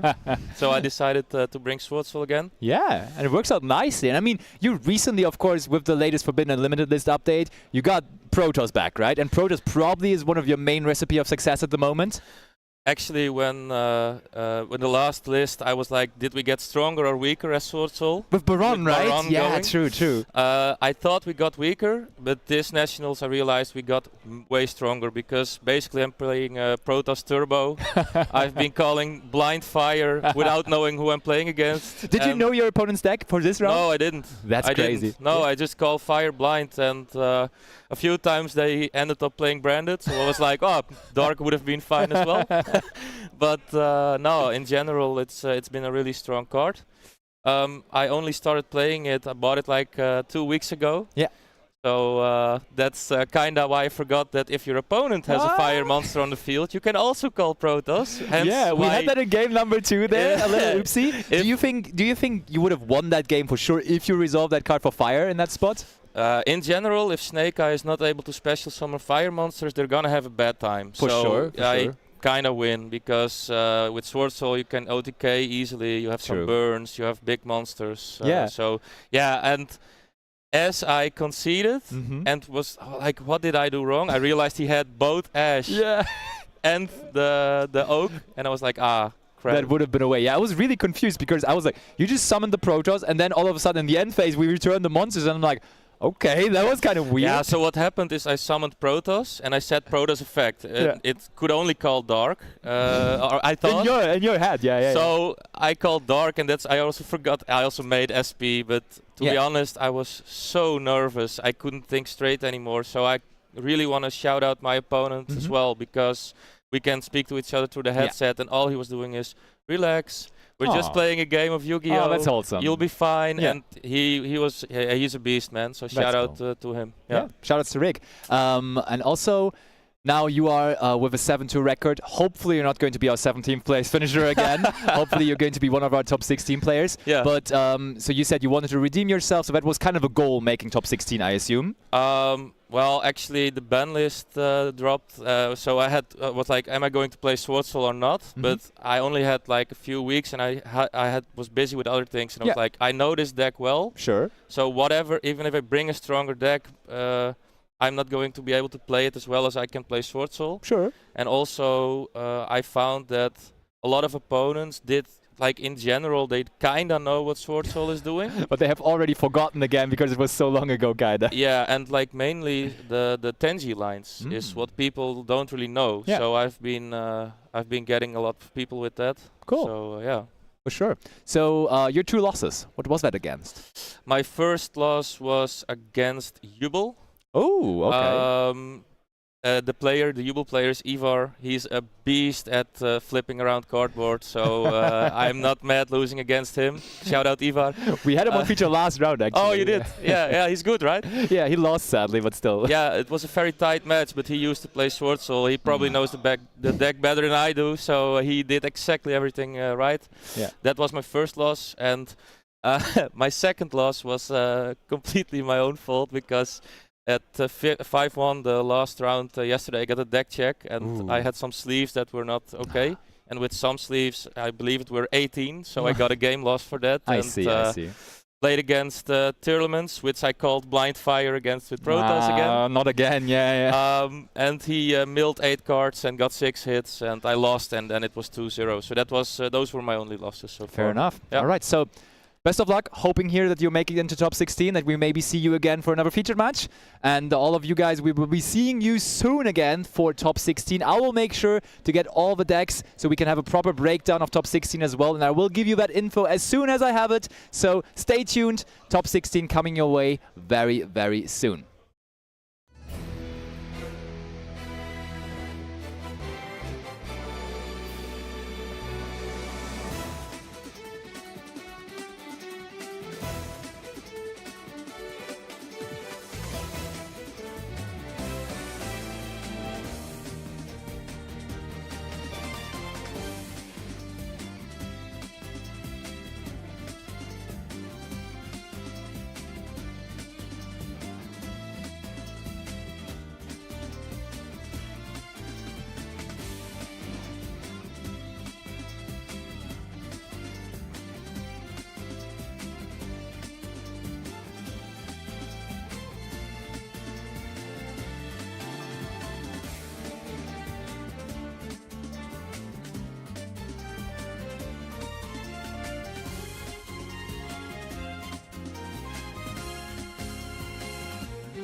Welcome back, everyone, to the live coverage here from the Dutch National Championship 2024 in Den Haag.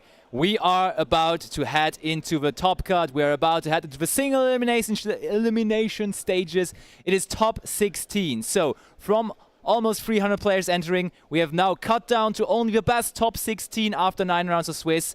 And we have found some great players. I can tell you already in the first feature match, we're going to see a well-known face. But before I get into the action with the game starting, I wanted to, because you guys at home probably would love to know that, I wanted to give you an overview of which decks made it overall into the top 16. And I can give you a quick breakdown. I can tell you there's 4 Snake Eye players, 3 Tenpai Dragon players as well, interestingly enough. Then we have 2 branded players. There is a lot of different decks on top of that, though. We have a Vanadium player, there's a Horus Control player, a Sword Soul player, our last round feature match winner made it in. There's Rescue Ace, there's Fire King, there's Chimera, and there's Telements. It's like a crazy amount of different decks. I hope we get to keep that diversity for top 8. But now, for top 16, first of all, we're going to jump into the action, seeing a great match, hopefully. Onto the table we go. And there we have them. We've seen him before in the featured match. Jack Rory Steenkammer, a.k.a. Quantal, of course, our world champion in the game of Master Duel, facing Emily here. And Emily has brought one of those more rogue strategies. She brought the Rescue Ace deck, and she will start off here. Not necessarily meaning that she won the die roll, though, because obviously Jack Rory, as we saw in his first featured match in round number 2 of the day 2, is running Tenpai Dragon. He's one of our 3 Tenpai Dragon players in Top Cut. Therefore, he may as well had Emily start here.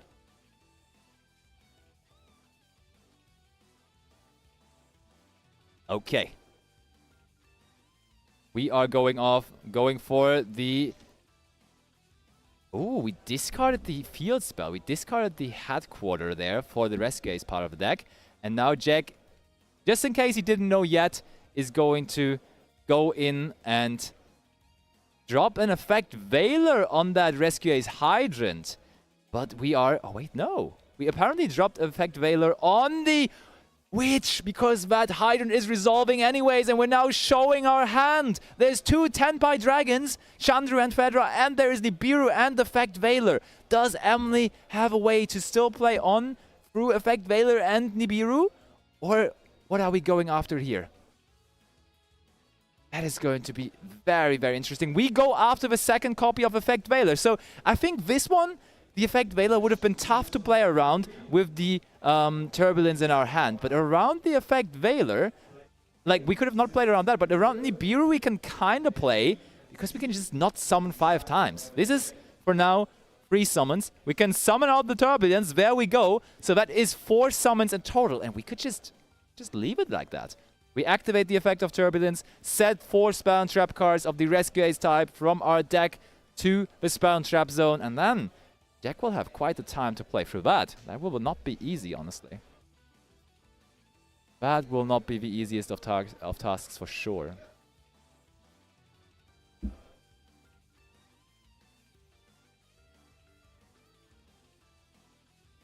Okay, so we are... Oh, looks like we only set 3. Okay, there's the 4th one. It is both of the traps, Alert and Contain, and also there is... Oh, it's Extinguish, Contain, Alert, and also a copy of Emergency, of course. So the setup that Emily has here looks really, really solid, honestly. Setting the 4 cards to our field, and now... I mean, to be fair, we could also just honestly go into SP Little Knight, and as soon as Jack activates the effect of Nibiru, we can just banish the 2 monsters we have left. Then it's fine, honestly. Look at that, yeah. Emily is completely agreeing. Emily is... Ooh, we're summoning out Hita instead. Interesting. I thought this is for sure going to be SP Little Knight. Then instead, we for the moment go for Hita instead. Oh, and I mean, we have Preventer in hand as well. And I mean, Preventer kind of a good way to play around Nibiru anyways. Because when Preventer would go to the graveyard, we can just bring back one of our banished Rescue Ace monsters. And Jack Rory Steenkammer says, enough is enough. For now, I'm going to stop your monsters summoning to the field by bringing Nibiru, the primal being, to the field.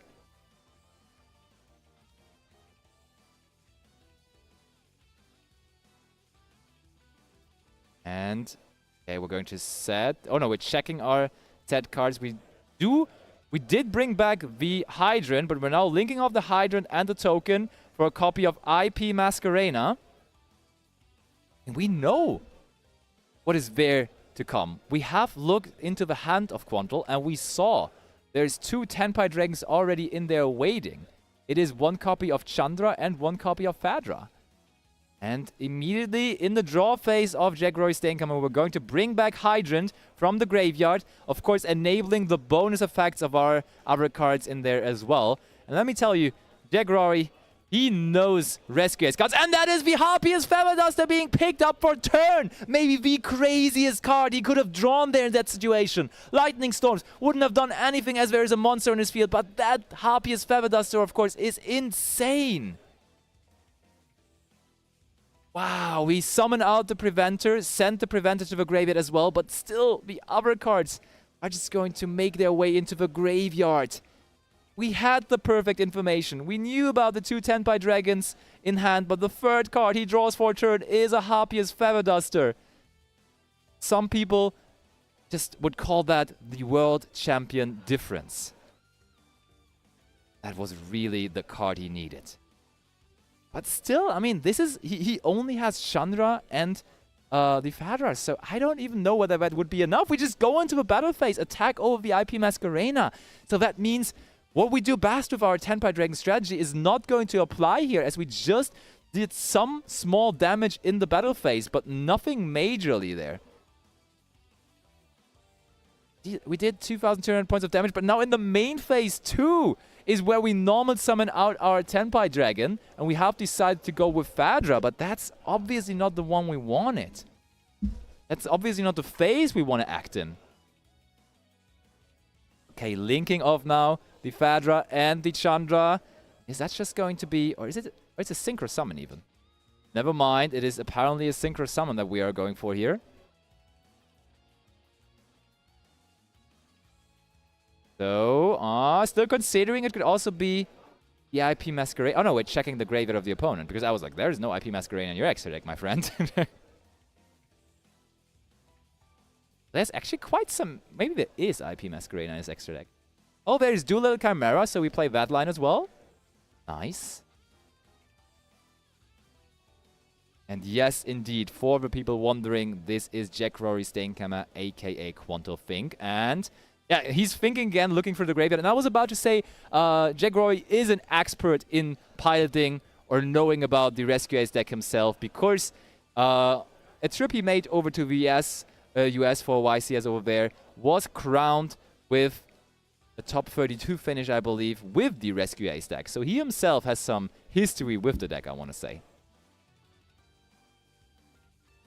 Okay, we're bringing back some monsters, but this is still not the battle phase. Yes, it does do something. Yes, we are summoning some monsters, but the key component of the deck, the key component about Tenpai Dragons is that you can just end the game so quickly in one turn. But still, I mean, we're kind of working through it here. It's not too bad.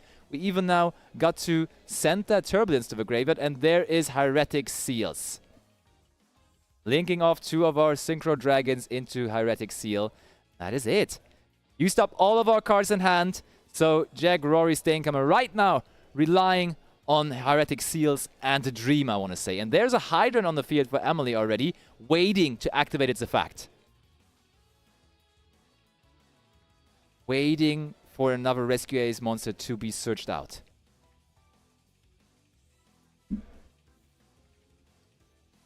So, which one are we going for? We're already grabbing our deck there, of course. Going in, resolving the search effect.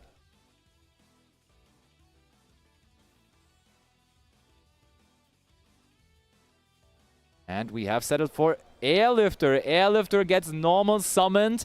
That card is limited in the Yu-Gi-Oh! TCG, but still, when you can just search it out so easily with Hydrant, does that even matter? Instant access to that card here for Emily, and we are now going to search out a copy that looked like Alert to me, so Alert could just maybe bring back the Turbulence here right away.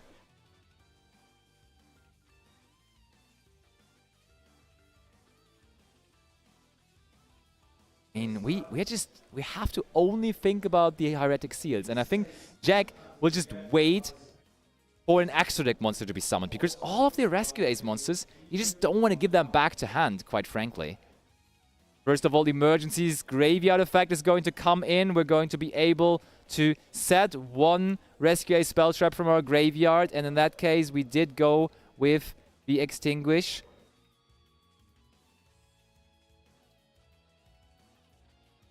Now, we had to chain the effect of the seals. We could already activate the Extinguish there because we had Rescue Ace Hydrant on the field.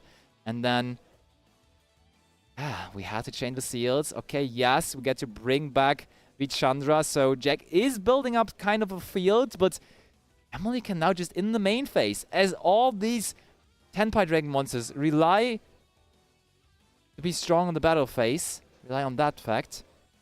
They can just continue to do stuff in the main phase, first of all.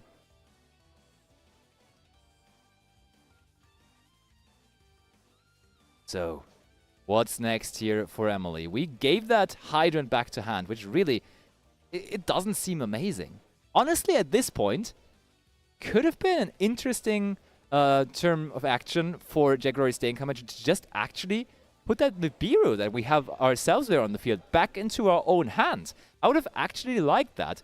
Just having the Nibiru back in hand and then continuing from there. But now Emily is continuing and she's summoning out the Rescue Ace Preventer.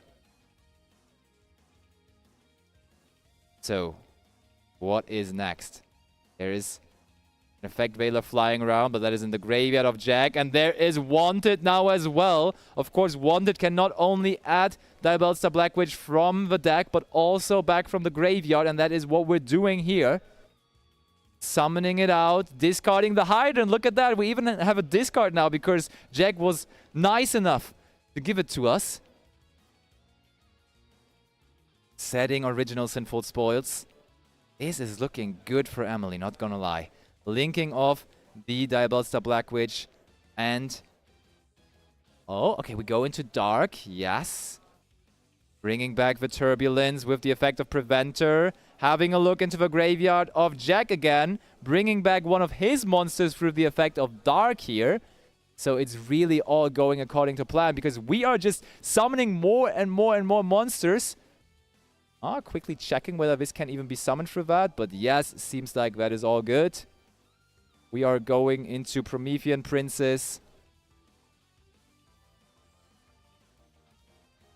And that one is not going to be on the field for very long as we link it off for Raging Phoenix. 7-grade Raging Phoenix makes plays for Zealantis. And Zealantis may be the card to do it all here. We set all of the monsters on the opponent's side face down. That gets to trigger our Promethean Princess as they were special summoned in the process. Bringing it out, destroying Turbulence, but also one of the Tenpai monsters on the opponent's side of the field. Also activating the effect of Raging Phoenix. In the battle phase, we're going to destroy both monsters on the opponent's side of the field through the effect of Zealantis. And now, okay, I mean, I thought this is over. I thought the attack would come through now. 1. Okay, we're going step by step. That's the first attack. That's the second attack. Sure. And that is the attack that is ending it all. 1-0 for Emily and the Rescue Ace deck. And the world champion is, yeah, with the back against the wall. He has to win 2 in a row now to overcome this deficit.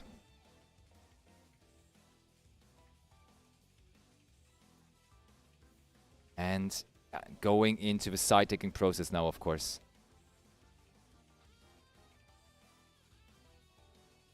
I mean, I have to say, when you ever played against Jack Rory Steenkammer, he's a very calm player. So I would even not assume that he's bothered by losing game 1 right now. Of course, it will not be a nice experience for him. And maybe somewhere in his inside, he's like, oh yeah, that's a little bit annoying. But he's always one of those guys that is just very, very, very focused, just very in the zone. And he will just absolutely be ready to now win 2 in a row.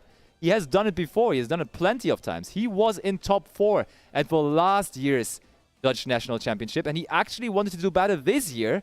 But right now, he will have to find a way to win 2 in a row here in this featured match. To do that even.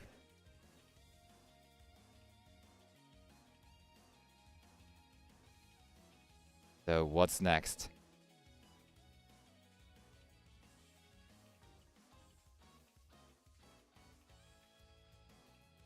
Jack, Rory, apparently done with his side decking. And now, as we talked about it before with Tenpai, the discussion now, the mind games going on are endless. Is Jack, Rory, Steenkammer going to go first? Is he going to go second? How do we prepare for that with our side deck? It's definitely not easy. So we will have to figure out a way here. So into the pile shuffling, there we go. And Jack, Rory, Steenkammer, it's a bit of a flex, not gonna lie, but he's using those beautiful World Championship sleeves.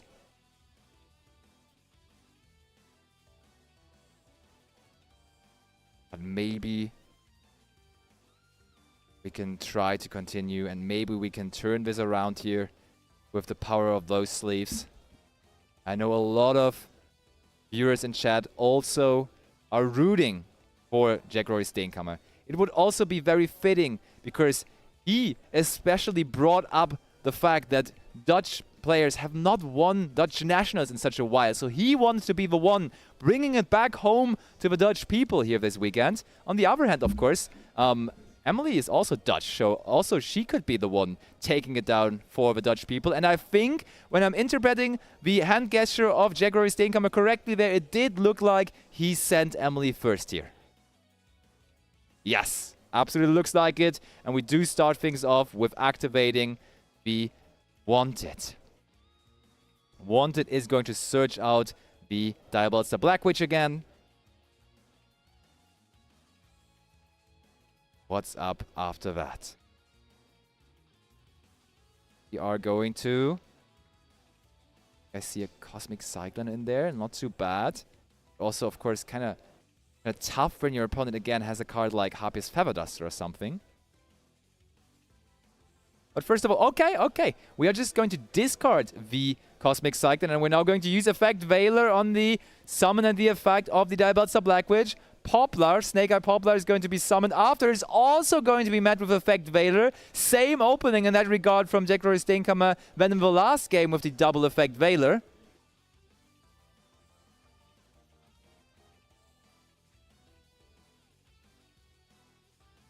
So what is next?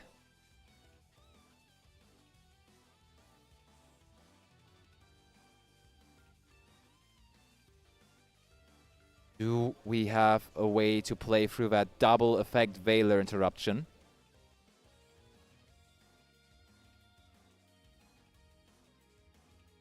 And we are going to link off both of these. Just go into SP Little Knight, put that Poplar into the Spell and Trap Zone, and I would assume that is going to be it. Yes, one more card into the Spell and Trap Zone, and this time this looks a lot more manageable for Jack. So his plan of going second here in the second game is apparently going to work out a little bit better, and we're starting things off with a Pot of Prosperity. I'm pretty sure we're going to banish 6 cards here, and we're going to have a look at the top 6 cards of our deck. And you might be asking yourself, how could you afford to do such thing in a deck that wants to actually win games every single time in a single turn? Let me tell you, in case you're not familiar with Tenpai Dragons yet, they can just easily put up 16,000 points of damage. That would be halved, so we could still easily just go for what we need if we want to go for game. So that is a Feather Duster, a Lightning Storm, another Lightning Storm, the Sengen Summoning. Oh, I mean, okay, we just go for the Lightning Storm. Quick and easy decision. I think Jack wants to just very, very early, very easily rule out the potential of some cards. They're in the Spell and Trap Zone, and one of them is going to be destroyed, but also chained. Dimensional Barrier, denying Jack the access to his Synchro monsters for the entire turn. And that, of course, is a huge problem for the Tenpai deck, as it is a Synchro-based strategy. You want to Synchro summon in the battle phase, and that is now not possible anymore. Next up, Sengen Summoning from Jack, Rory, Steenkammer, searching himself a Chandra. Afterwards, we're going to discard one monster, of course, or one card as well. And I mean, we saw his extra deck when he was browsing through it. There is a couple of Link monsters in there. I think he is prepared for the situation of facing Dimensional Barrier, but let's see. Okay, battle phase. We go for Chandra. Chandra is going to activate its effect, going to summon out Fadra after attacking into the SP Little Knight.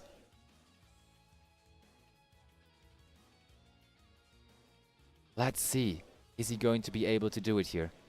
That Dimensional Barrier 100% called synchro. Everything else would not make any kind of sense. So Fatra is going to attack here. Yes, it is going to be big enough to take care of the SP Little Knight. Looks like we're heading into the main phase 2 as we're linking off both the Chandra and the Fatra there, making place for a Heretic Seal. So again, as in game number 1, we just have that Heretic Seal. We have to rely on Heretic Seal and the Dream, but it is enough! Emily also picking up the cards now, meaning Jack Rory came back, not able to end the game there quickly, but able to ending the game still in the end and making the score even. And now, again, maybe the biggest mind game, because Emily is the one making the decision now. Emily is the one being the decider who goes first and who goes second. Jack, multiple times now, went second. By choice even in game number 2 for sure. But Emily, is it going to be her going first? Or is she going to give Jack Rory now the pleasure of going first as well? We are seeing a third game here in top 16. I couldn't be more excited. Is it going to be Jack Rory coming back from this loss in game 1? Or is it Emily still bringing it home in the end? And therefore we gotta figure out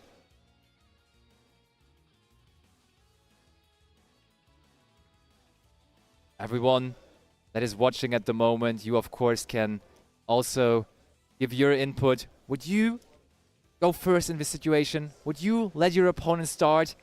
What do you think at home is the best way to handle those kind of situations against the newly super popular Tenpai Dragon deck? I mean, we saw the breakdown. Tenpai Dragon is almost as represented in Top Cut as Snake Eye. We thought Snake Eye is the most popular deck of the weekend, but it's 4 Snake Eyes in top 16 and 3 Tenpai, so it's actually kind of close between the two. Okay, I see a lot of people actually going first here.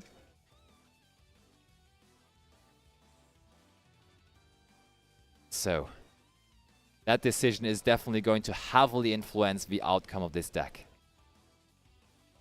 But you see both of them still having a good time, having a laugh, knowing the stakes are high.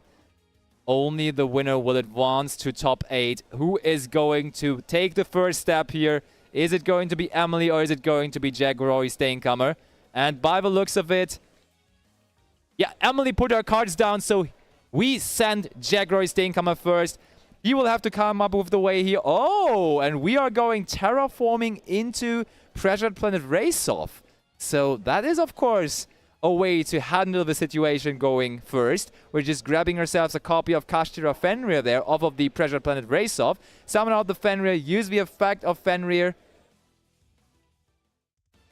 And we're going to grab ourselves another copy of Fenrir there. So, anything else? Yes, the Norman Summon of Pydra follows after. So even though we have to face the situation here of going first, it might be alright for Jack, because he could have also brought in very powerful going first cards from his side deck. Who knows? Okay, we searched the quick spell there. We are now going to summon out Chandra, and we are going to make ourselves another seal. So, Jack Rory Steinkammer just lost Heretic Seals. He summons it every game, and he summons it again here in the first turn of the third game of this top 16 clash between him and Emily. But honestly, combined with the Fenrir and combined with 3 cards in the Spell and Trap Zone, that looks very, very strong, honestly. I don't know, that's not easy to overcome, seriously. I think Jack can be quite satisfied with what he got here. And Emily starts things off with Bonfire. Bonfire is going to grab the Snake Eye Poplar.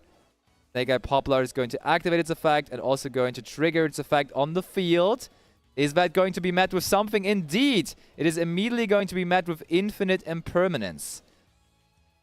Okay, we waste no time. Impermanence resolved, but we're sending the Poplar, getting ourselves the Witch on the field, and Jack really wastes no time at all. We're just going to Imperm that as well. We double Imperm coming down in a heartbeat here, honestly. Yep, that is not an Imperm zone, though, that we're using there to activate the Pot of Prosperity. And it's kinda obvious what the last set card could be, because we searched with the Pydra for Sengen Kaiman, the quick spell. So I would expect us to also set that card there when we have Heretic Seal on the field. Therefore, I think the last card there is not to be super scared of, to be honest. But let's see what that Prosperity is going to give us here.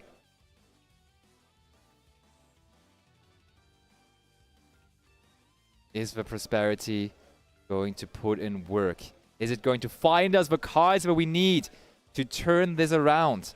Because even though Jaguar Steenkammer lost game number 1, he's all of a sudden in a very good position again to win this entire match. Okay, the second Witch will not do it. Also Wanted grabbing another Witch, probably not good to go. So that is going to be, I think, we grabbed Preventer there. That looked like Preventer to me.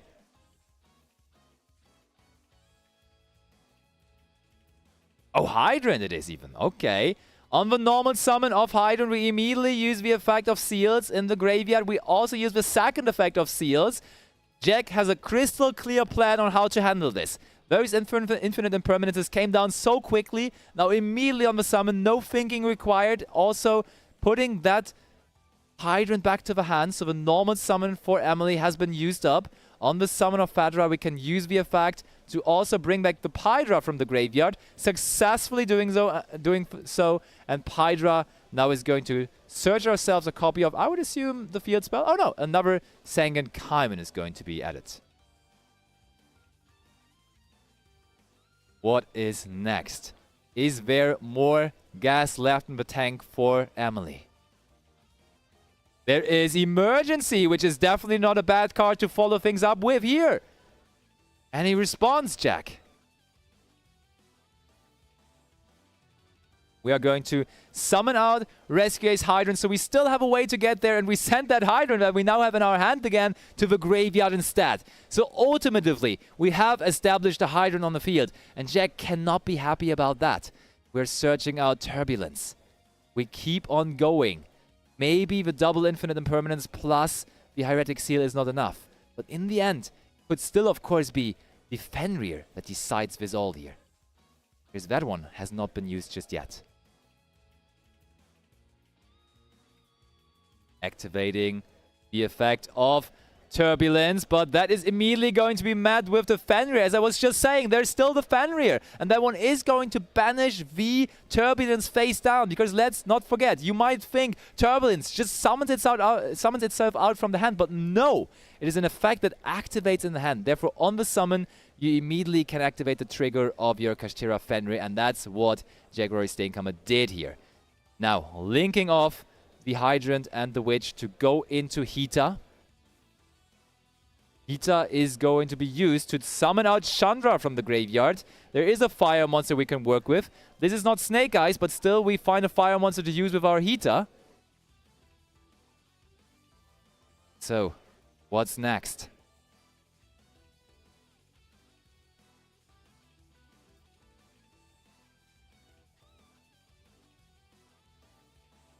I'm only considering the options.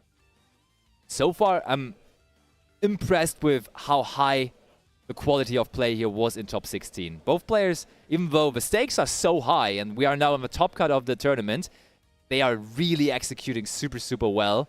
I mean, you would expect that from the top 16 players of the tournament, right? This is the creme de la creme of the tournament. The remaining 16 players, therefore, of course, the potential is very high.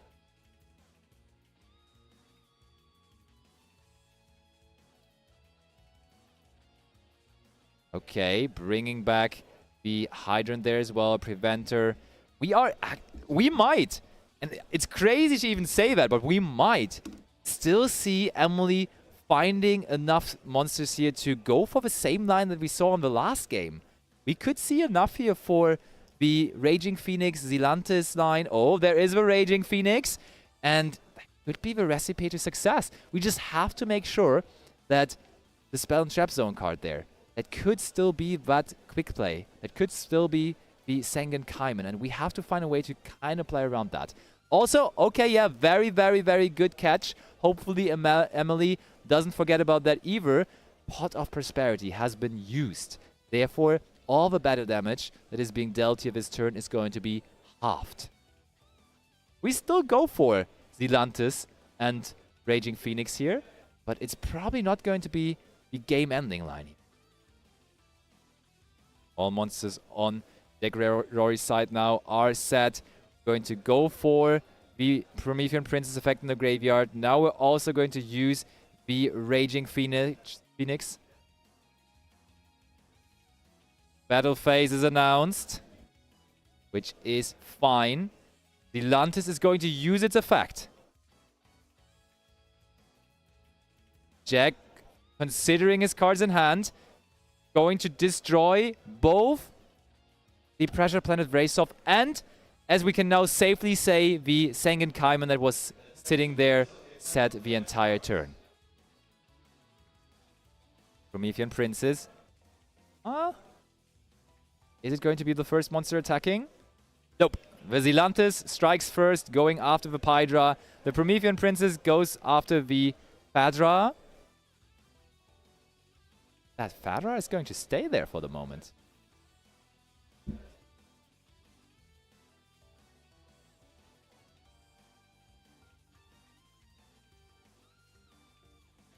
It is not going to be destroyed by battle here just yet. That could be huge. I mean, it would have not been the game ender of this turn here anyhow, but still,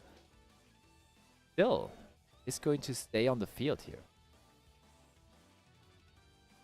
Oh, look at that. It's over to Jack, and Jack now activates the Harpiest Feather Duster. And honestly, Emily invested so many resources in that turn last turn into all those actions, and now it's back to Jack, who has an open field ahead of him. None of those monsters really do anything. There's also no potential for a Nibiru right now, as there, of course, is the Promethean Princess on the field. Fadra just stayed there. We couldn't out the Fadra, and now Jack sits there, having access to Sengen Kaiman again. And it looked not really great for him, but it looks all of a sudden possible again.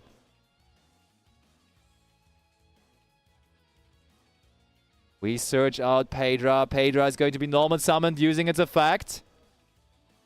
Getting ourselves a copy of the Sengen summoning now too. Activating it. Using its effect as well. A little bit of a smile there on the face of Jack Rory, because he knows he's getting there. He knows he's getting closer. Searching himself a copy of Chandra now as well. Of course, being able to summon that one out as well. We go ahead and probably synchro these two off, or is it going to be another link summon? Nope, it is this time going to be a synchro summon. That is going to be Sengen Pai Bident Dragion.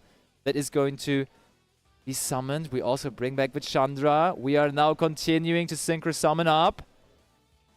That one now is going to be the... Wait, it was it was Bident first, and now we go for the Sengen Pai Transcendion Dragon. Into the battle phase we go. Oh, Jack is smiling. He's laughing.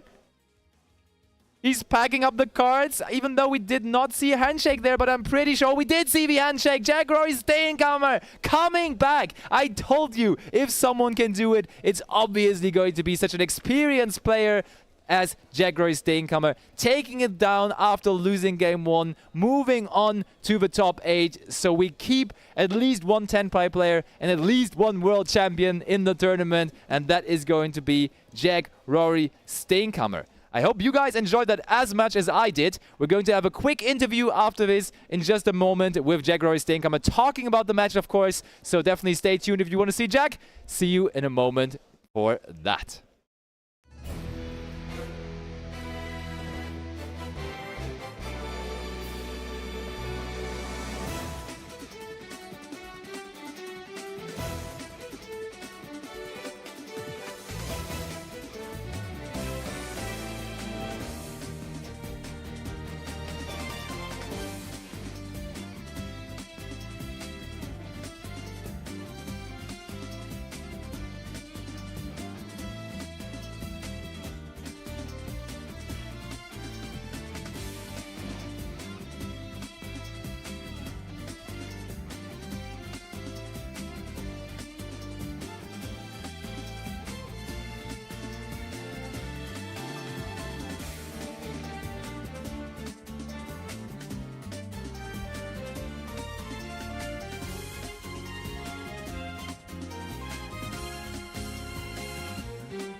And here we are back with our champion, with our now top 8 contestant, Jack Roy Steenkammer, aka Quantal Fink, of course. How do you feel after that top 16 match?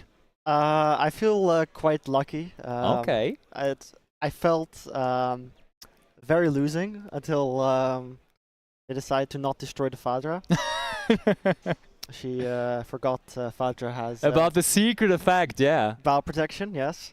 But to be fair, don't you think you would have still won? Because like there was part of prosperity, right? Yeah, prosperity. I was definitely winning that game anyway, but like it made it easier. Still, it was funny too, though. Yeah, like just it's sitting there and like, what's happening now? It will just stay there. Yeah, that was quite hilarious for sure. But yeah, overall, probably we don't want to keep it too long here, as this may have been the longest match you have played throughout the entire tournament so far, because when we talked yesterday, you were saying it's always quick games, always so fast, and there you had to battle it out for quite a while, right? Yeah, I misplayed game 1 because I should have bounced, instead of her Hydra, I should have bounced my own Nibiru. I told the people at home that I saw that line. And I was like, I realized it immediately after about the Hydra, and I was just like, if I lose, it's my fault. Yeah. And then luckily I got lucky enough to still come back. Yeah. Come back, now top 8, almost there for your record from last year. Last year it was top 4 where you ended up being. So one more and you already got that. But from now on, as you made top cut, it has to be the title, right? Now, all eyes on the trophy. All eyes. What's more important, becoming world champion or becoming the national champion of the Netherlands? I mean, I already have one world champion, so I don't have a national champ, so... For sure. So I think a lot of people at home are rooting for you, and maybe we're going to see you back for another featured match. But for now, I'm going to send you for a well-deserved break. See all of you guys back for top 8. Of course, don't go anywhere. Tournament is moving fast. So until just a moment, see you.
Welcome back, everyone. Top 8 is coming here. Only 8 players are remaining in this 2024 National Championship of the Netherlands. And there are quite some names in there.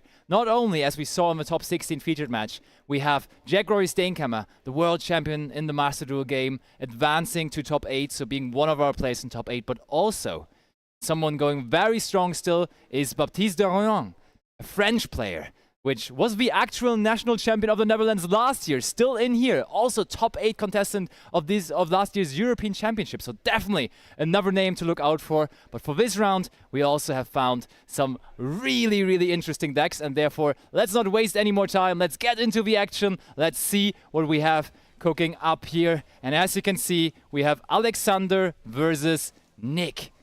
Those two decks were actually unexpected to see as well, because we see that Nick has brought a Vanadium deck, and he actually has brought a Vanadium deck with a pretty special twist, because there's also a couple of Centurion cards in there. But on the other hand, we have Alexander bringing the Chimera deck, and Alexander has had recent success at the regional level lately as well with that deck. So he's definitely super, super, super good with the deck, very advanced, very experienced, and he starts things off with a polymerization there, immediately summoning out the first Chimera fusion monster. So overall, in terms of top 8 decks, let me tell you something. The tables have turned a little bit, because there's only 2 Snake Eye players remaining, and in total we even have more fusion strategies all of a sudden than Snake Eye strategies, because there is 2 branded and also the 1 Chimera player, which we see right here in top 8, and then only the 2 Snake Eye players. There's still Tenpai, of course, as we know that Jack Rory Steenkammer is still in there, and it will be interesting to see how this plays out overall. But for now, we're going to search out Tao there, the Swordmaster, and Alexander. I think it is a bit awkward to just start with the regular polymerization, fusing 2 monsters from your hand. That's not the optimal preferred start, but I guess it will still work out in the end.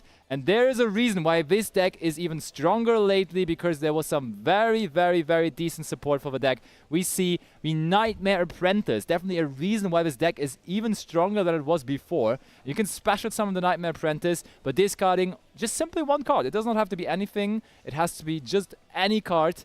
And you can only do that once per turn. But if this card battles a monster, neither card can be destroyed by the battle. But more importantly, if this card is normal or special summoned, you can add 1 illusion monster from your deck to your hand, except Nightmare Apprentice. So we have another generic searcher which we can now use. There is the Mirror Swords Knight, one of the original Chimera monsters.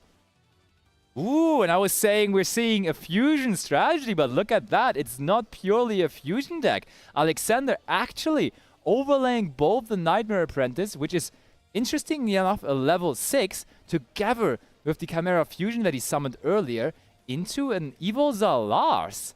But not stopping there. Going ahead, grabbing himself a copy of Chimera fusion and Gazelle from his deck, which is just a really, really, really decent start here overall. That looks like quite the setup he's creating there. He's making every move very carefully. Also activating now the Chimera fusion.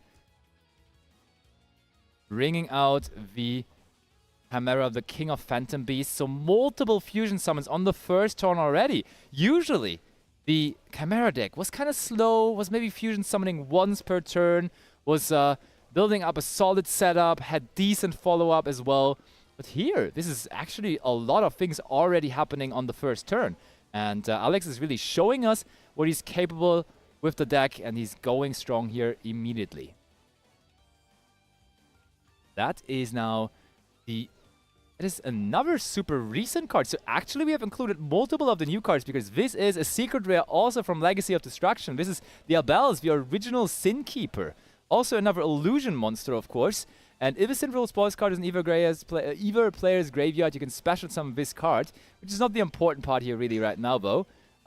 Your opponent must, though, set spell and trap cards before activating them. And if a spell and trap card becomes set on the field while this card is in the monster zone, you can target one card you control and one card your opponent controls, destroy them. And so that's a pretty interesting interruption we have there. And there's Evo Solas also on the field, of course. And now in the end phase, the Chimera effect resolves to destroy one card in the opponent's hand. And I think Nick was considering there whether he is picking up his cards or whether he's going to show to his opponent what he's running. And that is Visas that he is destroying there. And that is the game. Alexander laughing. And he can be laughing here because he wins game number 1 there.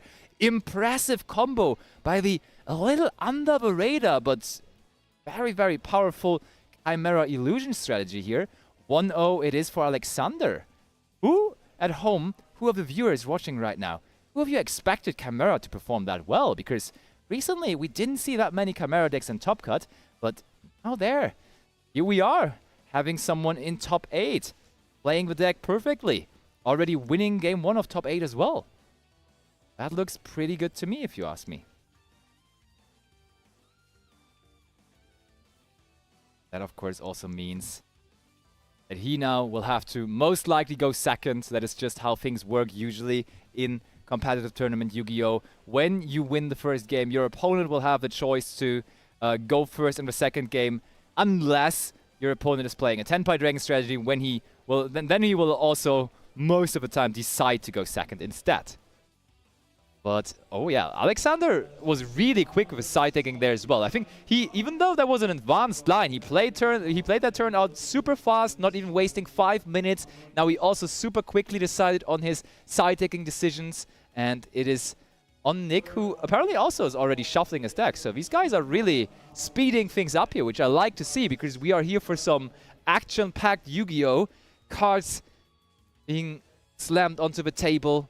And yeah, I think when I'm looking at the deck list of Nick, we are in for that here for sure as well. Because as I was already teasing a little bit, there's not just the Vanadium cards in his deck, but also we are playing a small Centurion package.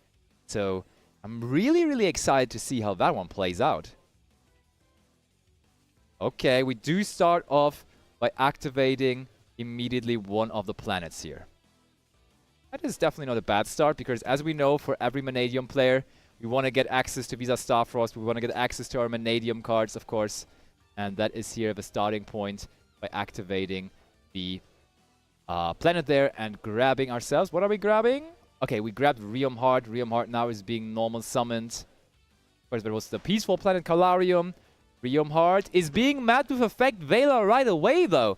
Alex trying to shut down the play, and there is triple tactic talents. Not to look into the opponent's hand, though. We're drawing cards, and drawing cards here means we need more extenders to play through. Otherwise, I'm certain we would have looked into their hand.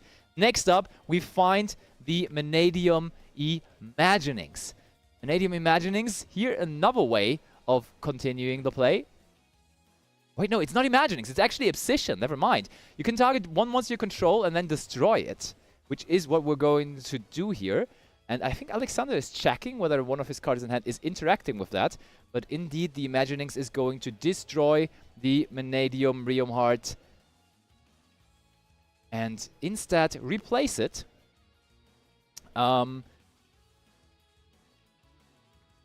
You can add one Vanadium spell or trap instead, because you control that peaceful planet Calarium there.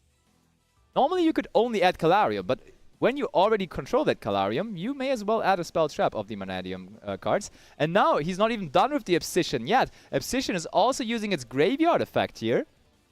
And that says you can special summon Visa Starfrost or a monster with 1500 attack and 2100 defense from your hand. Immediately bringing out Visas, immediately making place for Scareclaw Lightheart. So Nick found a way to extend through this here. Replacing the Calarium with the Reichphobia. Reichphobia now going to again search him a card from his deck. Is it this time for the original Visa Starfrost? A lot of the cards in his deck are treated as Visa Starfrost, but of course there's only one real Visa Starfrost where it is printed on the card. Okay. Oh yeah. So I was already too quick with calling Vanadium Imaginings, but this is now Vanadium Imaginings, the second Vanadium spell card available that he's activating here. And you can reveal one Vanadium monster or Visa Starfrost in your hand, then draw 2 cards and then place 1 card on the bottom of the deck again. So Nick really with a lot of draw power, with a lot of access to seeing very, very many different decks. Oh, and there's a Visa Starfrost. Okay, destroying the Lightheart, summoning itself to the field. Lightheart using its ability to come back to the field. Replacing itself with another Lightheart. And now Alexander has to be be like, hold on, that cannot be real. Just link summon another Lightheart into a second copy of it. And then even being able to use the effect to search another copy of Reichphobia. That interaction feels unreal, but it's actually possible because Lightheart just requires a Scareclaw monster. It can be a Scareclaw monster, no problem. Absolutely no problem. So, what's next? Alexander already... Alexander's so far only watching. That one Effect Veiler doesn't feel like it put in too much work. But still, he's of course already 1 game up. So he's the one that can be kind of chill right now. And Nick right now has to deliver. Okay. Oh, and now here comes the surprise maybe for Alexander. Because that was, of course, not to be expected from a regular Centurion deck. But as I told you, it's a hybrid. There's also quite some Centurion cards in there. So it's not a regular Vanadium deck, but some Centurion cards are joining. And that was Emblema off being activated there, or off rather. And that is going to get things going for us here. We also activate Wake Up Centurion now. There is the Judea in the Spell and Trap Zone. Judea is going to use its effect now on the field. And so far the Scareclaw package did not really bring us that far. We have a Visa Starfrost and a Lightheart on the field. Now the Centurion part of the deck might turn out to be interesting as we just are resolving the effect of the Centurion Primera. We bring out the Primera through its own effect. We use the on-field effect of Primera after, of course, as well, which is going to give us access to another Centurion spell or trap card.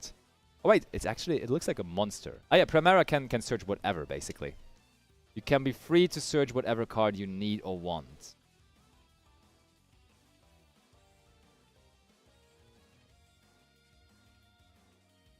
I don't think we're done yet. People were asking themselves, how can we recover from Baron de Fleur being gone as a Vanadium player? Maybe, ladies and gentlemen, Nick brought you the answer. Maybe this is the way. Pair it up with another Synchro Engine, pair it up with some Centurion cards, and make that deck work. And he made it work so far. He is currently in the top 8 of the Dutch National Championship, already overcoming the biggest part of the field. Now only 3 matches away from maybe becoming the next Dutch national champion.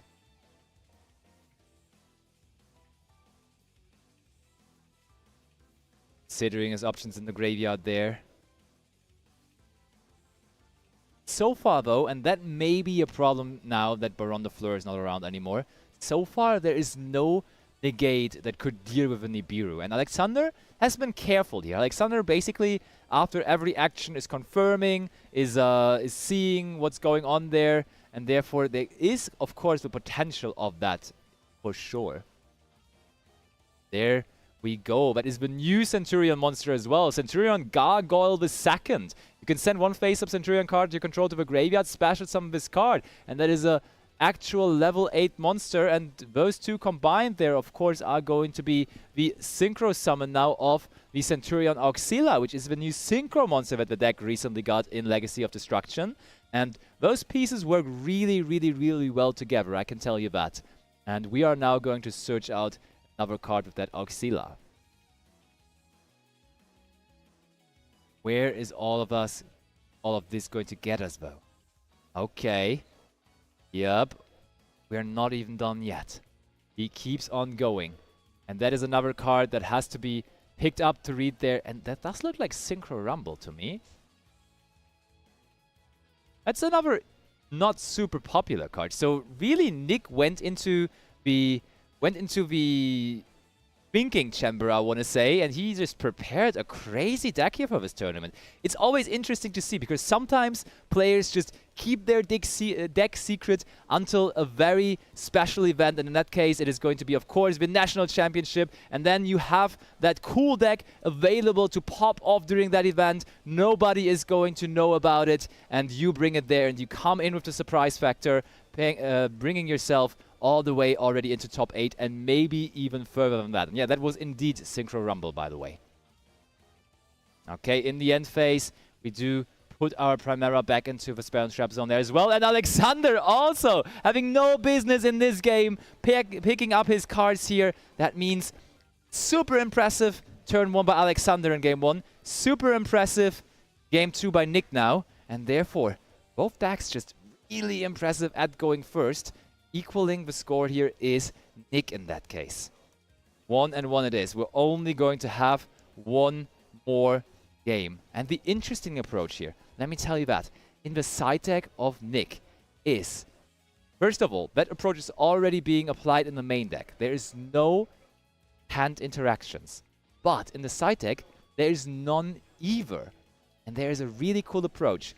We see so many copies of impressive spell cards. But it's the old ones. Actually, spell cards from Legend of Blue Eyes are in here. We have triple Darkhold, triple Raigeki. They are enabled, though, even through the triple Tactics Thrust in there. So it actually is very, very nice. And additionally to that, I think I have an explanation for that. But everyone at home can, of course, give their opinion on that as well. We are side decking one copy of Nightmare Unicorn and one copy of Access Core Talker. And I think Nick probably has picked up on the fact that right now there's a lot of dimensional barriers in the metagame right now. A lot of people are side decking that card, and therefore you have to be prepared when your opponent is activating dimensional barrier against you. And as we know, we've seen him synchro summon there plenty of times, so his main purpose of the deck is synchro summoning. But if your opponent then is able to activate Dimensional Barrier against you, you want to have a plan B. And I think those cards there in their side deck are that plan B that they have prepared for that specific situation. Let me see. Is there going to be a Dimensional Barrier in the side deck of Alex, even though? Does not look like it. Nope. No Dimensional Barrier in the side deck of Alex. Still, good to have a plan there. So, Alexander done with his side decking, and Nick also, but he still will give his deck a quick shuffle. Then we're off to a third game in here as well.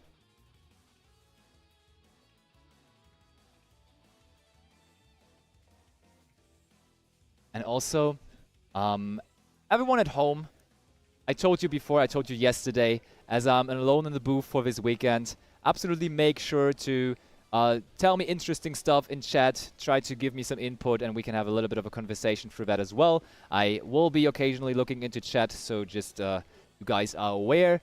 And I think I can already present you an update from the main event, because obviously the other top 8 tables are going on in the meantime. Jack Rory Steenkammer, our featured match contestant from top 16, didn't pull it off in top 8. He did lose his top 8 match and therefore is out of the tournament. He will not be our Dutch national champion of 2024. But we do have a game 3 here on our hands between Alexander and Nick. And we're starting off with one of the most powerful cards in Alexander's deck. This card is, of course, also being used in the branded deck, but here in the Chimera Illusion deck, it definitely has found its place as well. We're activating the Patchwork to grab ourselves a copy of Atom Chain and Polymerization. No response from Nick. As I told you, there's not really any responses. We are relying on cards like Darkhold, like Raigeki, not really trying to interact with our opponent on their turn. We're just trying to break the field that they're setting up eventually. So, Mirror Swords Knight wasn't normal summoned. uses its effect to summon out. What are we summoning here?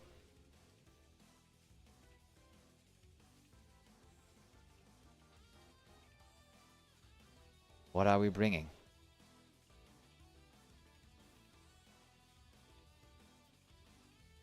Bringing out the Gazelle, yup. Ultimately settled on that. Chimera Fusion is being added to our hand, so we now have the original polymerization and the Chimera Fusion in our hand. First of all, starting with the activation of the polymerization using the Etchem Chain and the Gazelle that we had on the field, making way for Chimera, which we also, of course, summoned in game number 1, and which is a card you basically always want to summon on turn 1 with this deck, because it is going to give you a strong effect of just destroying one card of your opponent's hand in the end phase. Now the Etchem Chain in the graveyard is going to trigger, and also we're going to add ourselves the Nightmare Apprentice again, and that card is so powerful. Are we just going to have another rank 6 scenario? Are we going to be able to set up Lars again, discarding the patchwork that we searched off of the Apprentice? Oh, not of the Apprentice, of the Etchem Chain. Now triggering the effect of the Apprentice. I like how Nick also still considers his hand. Like, he still is looking into his hand occasionally, at least giving Alexander the feeling there could be something. In the meantime, we just searched Cornfield Kotal there. That is going to be discarded to use its effect right away as well. Cornfield Kotal, of course, going to search ourselves another copy here of the Mirror Sword. Oh, wait, no, it was not Mirror Swords.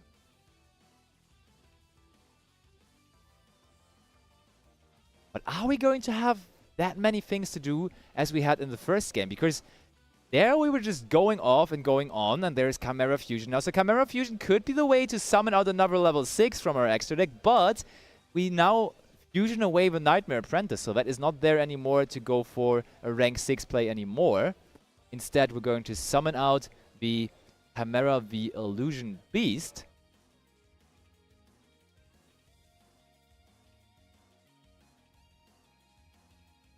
Alexander, he has to go for somewhat of an awkward line here, I would say.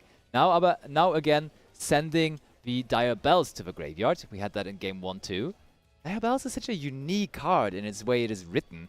When this card comes to the field, having the ability that your opponent has to just always set spells and traps before activating them is actually quite interesting. This time we're not going for the Lars. Instead, we found another rank 6 in our extra deck, and that turns out to be Beatrice. Beatrice is going to send Tau to the graveyard, and I'm excited to see what he's going to do with that. Tau, or Master Tower even, the Chanter. If this card is sent to the graveyard, you can target one illusion monster in the graveyard, except Tau, and just special summon it out in defense position. And from there on, we can only summon illusion monsters, but we are done because we summoned out that Diabelts, and there is going to be the triple tactics thrust being destroyed in end phase. Over to Nick it goes though, and Alexander though, as the first thing in the draw phase even, wants to activate the effect of Beatrice, and we're going to send a barrier statue to the graveyard with that Beatrice. And is he going to have a way to bring that barrier statue out now as well? That's the question. When that card is going to come to the field, it could be trouble, but as I told you, Nick is running cards like Raigeki, like Darkhold, so he could have an answer. We're setting one of our spell traps first. Of course, we have to do that to the effect of Diabelts, but we can then after just activate it if we like. But first it's on Alex trying to figure out a solution to this.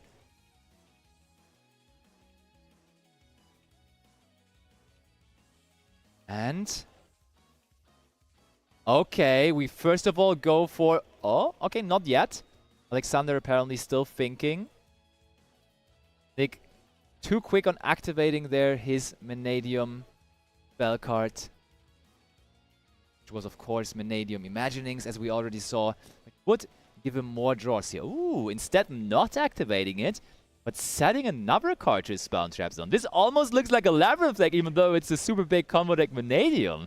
But due to the permanent effect of Diabelts, we have to figure out a way how to do this. Oh, there is Chimera Fusion now.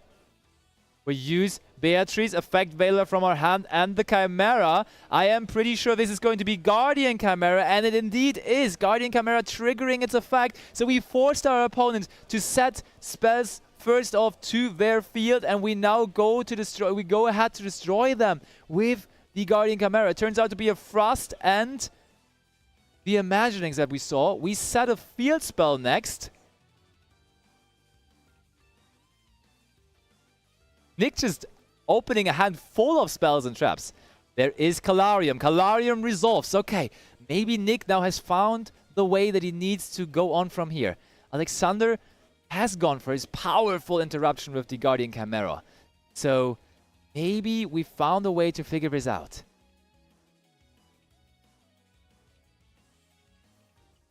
Nick considering a stack. Which Vanadium monster is he going to search from his deck?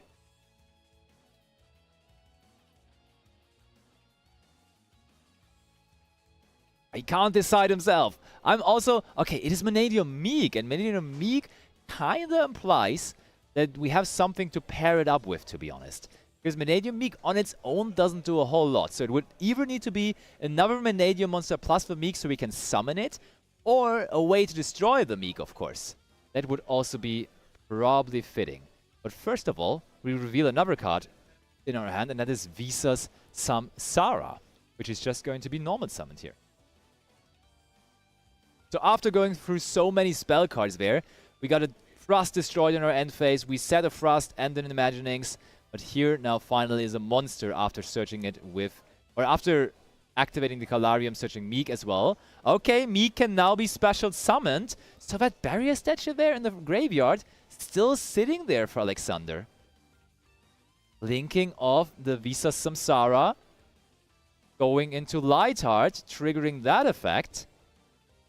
Alexander still is waiting. He does not want to give... Oh. Call of the Haunted would be an iconic and funny way to bring back the barrier statue now. But that, of course, is not happening.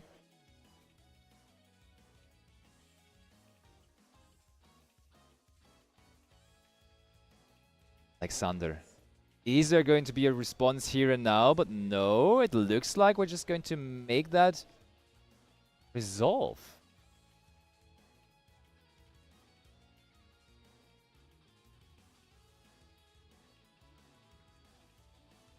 It is getting more and more intense. We're already down to only 8 players in the tournament. From here on, you can basically already smell the title, the trophy, become the Dutch National Championship of this year. And, oh, Alexander really going back and forth on this decision here. But I think we have figured out a moment now to use our graveyard effect here. Yes, we have decided that now it is the time to use the graveyard effect of Chimera. And now it all makes sense. Now we all understand why that barrier statue there was sent to the graveyard. Because we use Chimera, the King of Phantom Beasts, to bring back the barrier statue here to the field. As we all know, the barrier statue prevents any special summon that is not going to be a dark monster. But Nick sets another card. We're going to use the effect of the Abelsi. I'm pretty sure we're going to try to destroy the card that was just set there for Nick and one of our own cards. Yes. And it was the Raigeki. We had the Raigeki. We had the answer to the barrier statue. We had the answer to the entire field even. But it is going to be destroyed by the Abelsi there. That's crazy. Raigeki would have turned this around so well, wiping out the entire field. But Alexander rightfully anticipated that to be the most impactful card there out of the hand of Nick. And therefore, that was the perfect timing to use the second effect of Diabelsi. There is going to be the searching of Scareclaw Rykard now. And also, everyone, remember, there is now Raigphobia being activated. And even though the Raigeki failed in destroying the monsters of Alexander in destroying the barrier statue. The field spell that we have here, the Regphobia, of course, does not only search for a Scareclaw monster on its activation, but also, and that might be the important part here, we can, when there is 3 or more defense position monsters on the field, so we're also counting the barrier statue of Alexander, we can just destroy 1 monster on the field. Or 1 card even, so that could be our way to out this.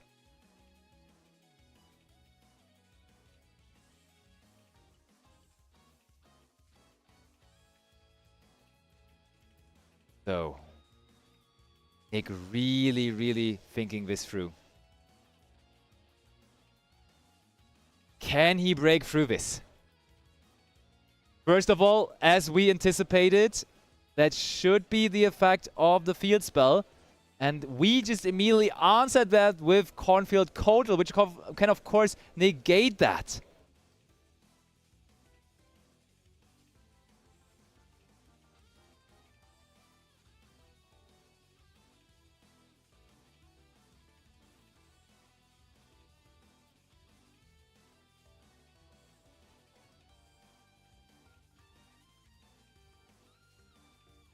And do we have a dark extra deck monster?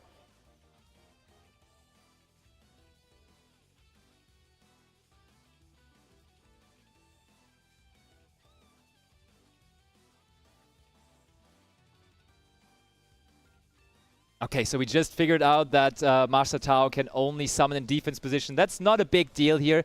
Therefore, we could just easily turn that Diabels into defense position. And we can just move on from there.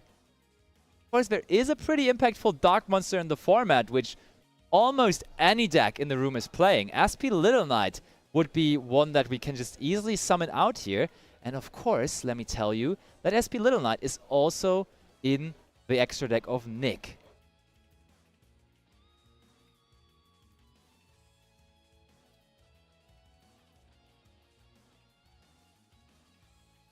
And moving on here, that does absolutely look like a Link 2 to me, and there is only one legal Link 2 monster that he can summon, and that is going to be that SP Little Knight. And also, I told you, we are side-decking Nightmare Unicorn and Access Code Talker, so maybe that even is a way to go on from there.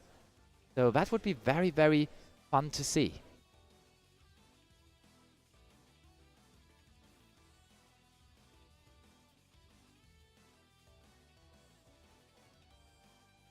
Okay, SP Little Knight trying to go... Oh yeah, players just figured out that Cornfield Kotal actually is destroying the field spell as well.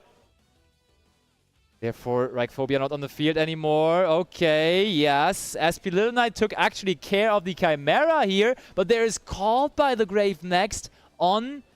Ooh, preemptively, very smart play by Alexander, taking out Vivisa Samsara from the graveyard so that we're cutting off the access to Vicious Astralaut from the extra deck for Nick right now, because that would have been another very important dark monster that there still is in the extra deck.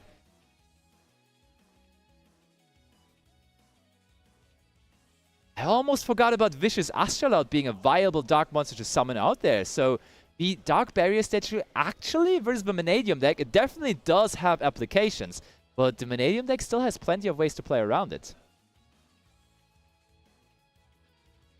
Okay, linking off. Oh yeah, I thought so. We brought in the Nightmare Unicorn from our side deck. Nightmare Unicorn now big enough to run over the Diabelsi. Only the Barrier statue on the field left, but that may be the most important one for Alexander here.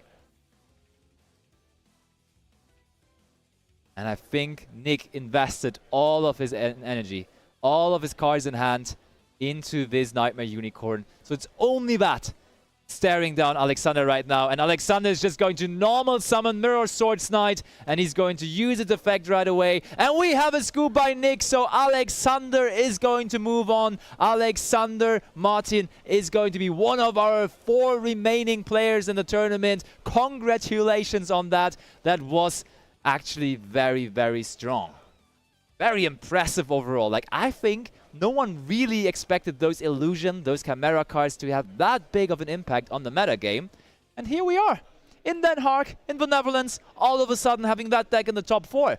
I would not be surprised if now this guy with his deck is just pulling through, just winning the entire tournament. And once again, that won't be a German winning the Dutch National Championship. So let's see whether it will be a German or whether the Dutch people are still striking back and getting their national title again. But we will be back, first of all, with a winner's interview with him and ask him a couple of questions about his Chimera deck. So see you in just a minute for that.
And here we are with one of our top 4 players, Alexander, our last Chimera Illusion player standing.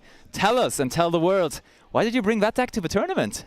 It's just my favorite deck. I think the new support just gave it a little bit of an edge against some other decks. Also, some people don't know how the cards work, so totally, yeah. A lot of outplay potential, yeah. Absolutely. So you've been playing the deck for a while now, right? You also have been playing it at regionals, and you have had success with that over there. Yep. So you were super comfortable bringing that deck. And would you say that it's just generally the best thing to do? Bring the deck you're the most comfortable with and play a comfort deck for a tournament? I think so, yeah. I tested also things like Snake Eye, but I just don't like the mirror, and it's like sometimes very unfortunate if you don't draw the right hand traps, and they just have the extender. Yeah, and so what would be the ideal matchup for you? What are you the most prepared for the entire tournament? Everything my Birthmode Fusion monster can send off.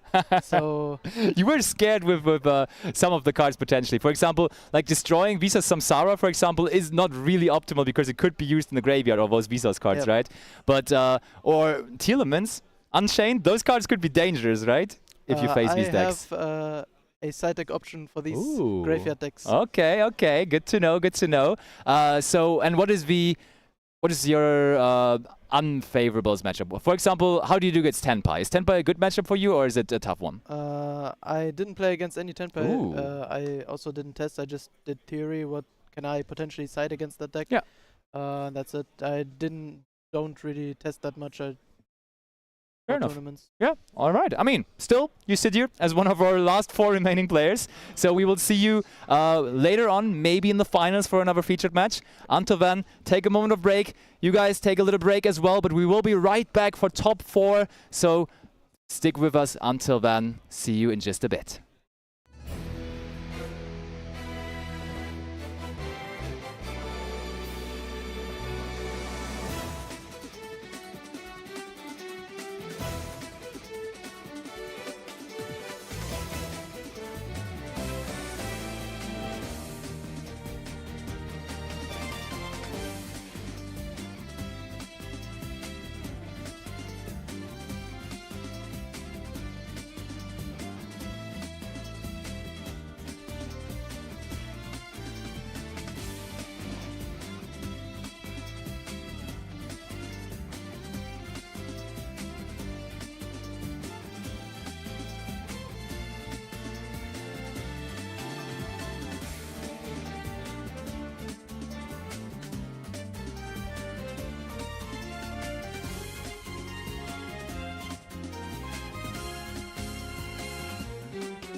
Welcome back, everyone, to the coverage of the Dutch National Championship here 2024, live from Den Haag, and only 4 players remain. We are heading into top 4, the so-called semi-finals, of course, and there might be a story happening this weekend because Baptiste Deron, the national champion of the Netherlands from 2023, is still in the tournament somehow. He might be going back-to-back, and he will be in our featured match here for top 4. So let's go over to the table, and I give you all the other information available to you from there on. Here we have him, Baptiste. Many of you probably know that face. He is a very regular face at the European tournament circuit. He, for example, came in top 8, barely missing out on a spot for the World Championship at the European Championship by going top 8 there. But this year, he's ready to try again. Reigning national champion, and now trying to make it a back-to-back champion, bringing the Snake Eye deck. On the other hand, Konstantin is the man to stop him. Konstantin bringing the same deck, so we will see a hopefully highly skilled match here between both of them using the same deck. And I mean, we only had 2 Snake Eye decks in top 8, and both of them, both Baptiste and Konstantin, won their matches. So even though in top 8 it was looking like maybe we are going to see an upset, now in top 4 all of a sudden we have the guarantee to not only see a Snake Eye deck here for top 4, but also eventually there's going to be one in the finals. We see now Snake Eye, or we see original spoils getting met with Ash Blossom and Joy Spring, but Baptiste can just go for Snake Eye Oak, targeting the Snake Eye Poplar, trying to extend from there on. That is fine. Getting Poplar onto the field. Poplar also is going to use its effect. As we already went through original Sinful Spoils, I would assume that this is now going to end up being the Temple. Yep, Temple is coming there. That's still, even after that, it looked like that Ash Blossom would be shutting down a lot for Baptiste, but that normal summon Snake Eye Oak was definitely what he needed there. Because now we have an Oak ready to use its effect. We have the Poplar ability to put another monster to the spell and trap zone. I think the setup right now is just very, very strong overall. Now using the effect of the Temple to put the Snake Eye Diabellstar into the spell and trap zone and send it again with the Snake Eye Oak to bring out Flambridge Dragon. Funnily enough, we have not gone through Snake Eye Ash here at all. Usually everything centers around Snake Eye Ash, but here in this opening turn of Baptiste, we're not seeing Snake Eye Ash at all. Linking off the Poplar and the Flambridge Dragon, bringing out IP Masquerena, triggering the Flambridge Dragon and also the Snake Eye Poplar now, putting the Snake Eye Diabellstar into the Spare and Trap Zone, where it is a valuable resource, of course, while also bringing back Snake Eye Poplar and the Snake Eye Oak. And by the speed Baptiste is acting, you can see that he's a strong player. You can see that he has played this deck for countless hours. He's absolutely advanced with his deck. He has been playing it for a really long time. And he, is about to be met with a Nibiru, though, I believe, because that the way Konstantin right now is thinking there is kind of indicating to me that this should be a Nibiru, honestly. Using now the effect of Snake Eye Flambridge, though, first of all. So, have we maybe missed the good timing to go for a Nibiru here? Because that would be the only card that would really, really make sense to me, to be honest. But first of all, with both IP and the Snake Eye Diabellstar in our spell and trap zone, we're going to link off the Promethean Princess and the second monster to go for the Hita. Hita is grabbing that Ash Blossom from our opponent, summoning it to our own side of the field. And from there on, we definitely have enough spell cards around here, or at least cards that are treated as spell cards for the moment, to go for Celine into Appaloosa. Is that what Baptiste wants to do? I would assume it would be. And indeed, Celine it is. Celine uses its effect, gaining counters. Having enough counters now to also use the effect to bring something back, but there is Ghost Ogre. Okay, we waited long and carefully with Ghost Ogre, so that was the card we were thinking of activating for so long, and now we found a good timing for it. Snake Eye Diabellstar is going to put Hita into the spell and trap zone, while summoning itself to the field. That means no Appaloosa that Konstantin has to play through, but he does have to play through 2 more set cards there, which of course is also a tough challenge, as those cards might very likely be cards like Infinite Impermanence and such. But let's see. Konstantin, now is his turn, his time to shine here in this top 8 match, or top 4 even, starting things off with Bonfire. Bonfire searches out Snake Eye Ash. You gotta realize that the Snake Eye matchup, when it is a mirror match, when you're playing against the same deck, both Snake Eye players under each other, it is a pretty skillful endeavor when they face each other. And Baptiste considering whether he wants to trigger anything or activate a quick effect, and he is going for the activation of Infinite Impermanence, and that might just shut down so much. 1 Infinite Impermanence on Snake Eye Ash can sometimes stop the entire turn. Additionally already, of course, there's a field set up with an IP waiting, with a Flamberge waiting to bring it out if the field spell somehow doesn't do it. There's a Promethean Princess in the graveyard, and there's Konstantin picking up his cards. 1-0 for Baptiste, the reigning champion of the Netherlands. He is French, he came over from France, and he is ready to be a back-to-back champion here this weekend, I'm sure. And he did start this match off, rightfully so, with a win.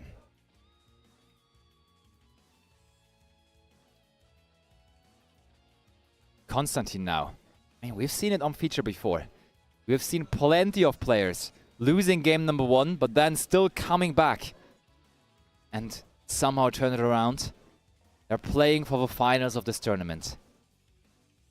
They want to do it, and Baptiste, of course, after winning many regionals, after winning many tournaments, after winning last year's national championship, he's still hungry. He still wants more. He wants to get that title again. Because, I mean, this is a record-breaking Dutch national championship in terms of attendance. So he would be not only a back-to-back champion, but also the record holder in terms of numbers of attendance, and therefore he would be, for now at least, for this weekend and probably for the last year as well, because there's only going to be a national next year again. He would be the national champion of the biggest ever Dutch national championship. But he has to get there first, of course. He has to execute now as well as he did in game number 1, also in this upcoming game 2. And let me tell you, there's a small difference in the approaches that Konstantin and Baptiste took for the decks. Baptiste did decide to include a couple of Kashtira cards into his deck as well. He is playing the small engine, he is running the Pressure Plant Race-Offs, the Unicorn, the Burr, the Fenris, that is in his deck. On the other hand, we have the Konstantin, and Konstantin has completely decided against those cards, and he just rather went with more hand interactions. We see Nibiru's in there, we see Ghost Ogres as we saw there in game 1 as well, and no Kashtira cards overall. So it is at the end of the day a Snake Eye Mirror match, but it's not completely the same approach to the deck. So I'm excited to see whether now Konstantin can also show us what he has figured out to be the best line for that deck. And one thing that apparently both players agreed on and both players figured out simultaneously is that in the extra deck, it's not worth running Synchro Monsters anymore.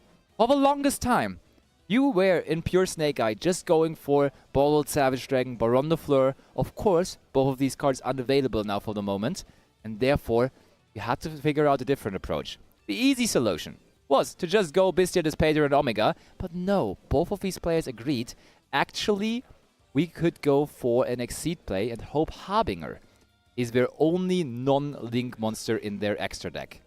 Besides Typhon, there's also Typhon in the extra deck. But still, we see Effect Veiler on Snake Eye Ash, so Konstantin is just not allowed to resolve Snake Eye Ash here overall.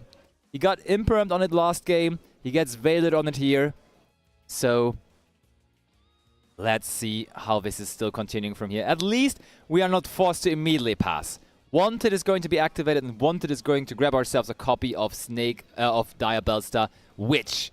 So there's at least a way to original that Witch resolves the... Oh, and we also have the good old 1-for-1, and we're trading the card in hand, which is a Snake Eye Diabellstar, for a monster to be summoned out from the deck, and so we can go for Poplar, which was denied before that as a search target for the Snake Eye Ash, but now it comes to the field anyways, and it will use its effect as well. And Baptiste considering whether to use something against that, but it seems like he will be able to resolve that. Poplar now using its effect, of course, to grab a spell trap with the Snake Eye word from the deck to their hand. And that is always going to be the temple here, I would assume, because we already revealed, yep, that is the temple. We already revealed that we also have the witch, and therefore we have a way to original anyways. And we are not having a different way to get to the field spell, and therefore that is our way to go here. Oh, actually, I just realized, and thanks for the people in chat also making me aware, he did search out the Snake Eye Diabellstar, so there is no witch for the moment. So that was the card he searched with Wanted. I always forget now that you actually have 2 search targets for the Wanted now with the Snake Eye Diabellstar being around. And then he searched that card to immediately discard it afterwards. Now we go for Link 1 summon into Relinquished Anima, and we are going to use the effect. Ooh, but there is also Witch. Okay, so both of the Diabellstar monsters are in the hand of Konstantin, have now found their way onto the field. And we are going to use the effect, resolve the effect of Diabellstar Witch to set original Sinful Spoils here. So the Diabellstar package of the deck actually got bigger. Oh, that looks like a Link free to me here. Going into Celine. Celine is going to bring back the Witch, as it is the only spellcaster in the graveyard. Now the Witch and the Celine are going to make place for Apollousa. Is there anything else? I don't... Yeah, okay. Here comes the Snake Eye Diabellstar, putting Poplar into the spell and trap zone. And of course, still the original Sinful Spoils being set there, being a way to extend that we had placed there previously. And here comes Oak. Oak uses its effect, going to bring back another monster from the graveyard. So we secured a safety net for our combo here to resolve with that Apollousa already being face up on the field. And we are capitalizing on that fact right now very heavily. Snake Eye Ash and also the Snake Eye Diabellstar are being sent to the graveyard to make place for Flamberge Dragon. We're really going for a big combo here, honestly. That combo is getting bigger and bigger and bigger. Linking of the Flamberge and the Oak to also bring IP Masquerena to the field. That is going to now be the trigger time of the Flamberge Dragon. Oh, for a moment, I've said that effect or that name for so often already. I for a second just blanked out and completely forgot. But of course, that is Flamberge Dragon. And now we are summoning out Promethean Princess, usually to be seen in the extra monster zone. But as it is for the moment already occupied by Apollousa, we may as well summon it into one of the zones that Apollousa is pointing to. Here comes the Flamberge Dragon. Flamberge is placing IP Masquerena into the spell and trap zone as well. And we can from here on, probably we will have to find a way to get rid of the Promethean Princess, because Promethean Princess makes it that the IP Masquerade and our spell and trap zone cannot be summoned anymore, as we would be locked into fire monsters on our opponent's turn as well. But we can just easily link it off as Konstantin decides to do so here, and we are going to make a Raging Phoenix out of it. Raging Phoenix is going to make place for Zelantis, and I like that. That Zelantis sitting there is kind of cool because it is now co-linked with the Apollousa. Meaning, if Baptiste somehow ends up going into the battle phase to maybe threaten attacking over the IP Masquerena that at some point is summoned out, we have an answer to that with the quick effect of Zelantis in the battle phase. And there is the anti-spell Fragrance on top of that. We found the powerful one-off from our side deck. We found the anti-spell Fragrance here, which already on top of the decent combo that Konstantin resolved, is going to put a hard time on Baptiste here. And, ooh, that is a card from Legacy of Destruction that is actually played as a free-off here in the side deck of Baptiste. And a couple of players over the last couple of weeks have picked up on this card. It's still kind of a sleeper card, I would say, overall. But it is a quick spell that has a very, very interesting effect, and that is going to be applied here by Baptiste right now. And he is able to chain it to that anti-spell fragrance, of course, which was absolutely what he was doing.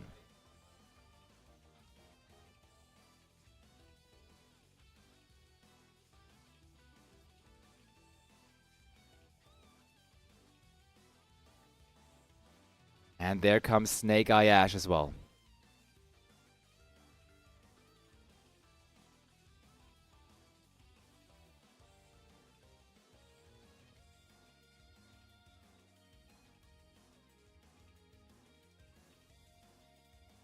This is a super rare from Legacy of Destruction, and it's so versatile. Metaltronis is its name, and it actually has so many applications, and I think especially in the Snake Eye Mirror, it is so powerful. And it just says target one face-up non-token monster your opponent controls. And I think in that case we just targeted Flamberge Dragon actually, and special summon one monster from your hand deck or extra deck that has 2 or more of the same type attribute and or attack, but negates its effect, and if you do negate the targeted monster. So that is very, very strong, honestly. As I said, super rare from Legacy of Destruction, and at this point, with how strong it looks, and with how often you are going to play against Snake Eye, as a Snake Eye player yourself, I can see even this card becoming a main deck card to play at some point. But first of all, Baptiste doesn't stop. Baptiste does go for the Diabellstar Witch, and it will not be negated by Appaloosa here. It will be allowed. We're going to set original Sinful Spoils. Also, don't forget, there is the Infinite Impermanence. Also, I think the Appaloosa already did its job. At least it did negate the Anima, I'm pretty sure. Otherwise, the Appaloosa wouldn't be there anymore. And I think, by the way, Baptiste looked at Constantine there. It almost felt like he announced the battle phase, but no, we just continue. It was just confirmation on what's going on right now. And we are now going to use the effect of SP Little Knight targeting the anti-spell fragrance. So apparently, we were trying to shut down, or apparently we were quite triggered by the anti-spell fragrance. We now have to find a way to get rid of it. Okay, so the procedure is that we chained the Appaloosa to negate. That made Baptiste chain his second effect of SP Little Knight, and that made Constantine chain, on the other hand, his IP Masquerena to summon out the his own copy of the good old SP Little Knight. So it is an SP Little Knight stare down right now. Can Baptiste get more going in his favor? We got rid of that anti-spell fragrance that was hindering us until then. But was it just our way of enabling the original Sinful Spoils, or do we have another powerful spell card in our hand? It does feel like the battle phase. Indeed, it is the battle phase. SP Little Knights are trading, and we do go for triple tactic talent, so we have a powerful spell card enabled indeed. Drawing 2 cards from the bottom, from the top of our deck, of course.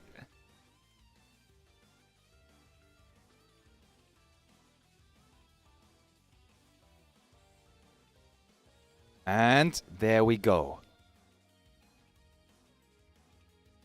No additional cards. We did not pick anything up to extend from there. Of course, to break down the chain that just happened there on the last turn, of course, the Appaloosa would not be able to negate the banish effect of SP Little Knight anymore, as it does need to lose attack in resolve to resolve its effect, and it was not on the field anymore to do that.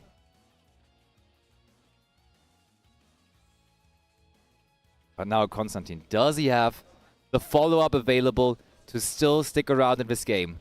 To maybe even end this game here in this turn? Because the field of Baptiste, of course, is empty. He already has a powerful tool on the field, being Vigilantes.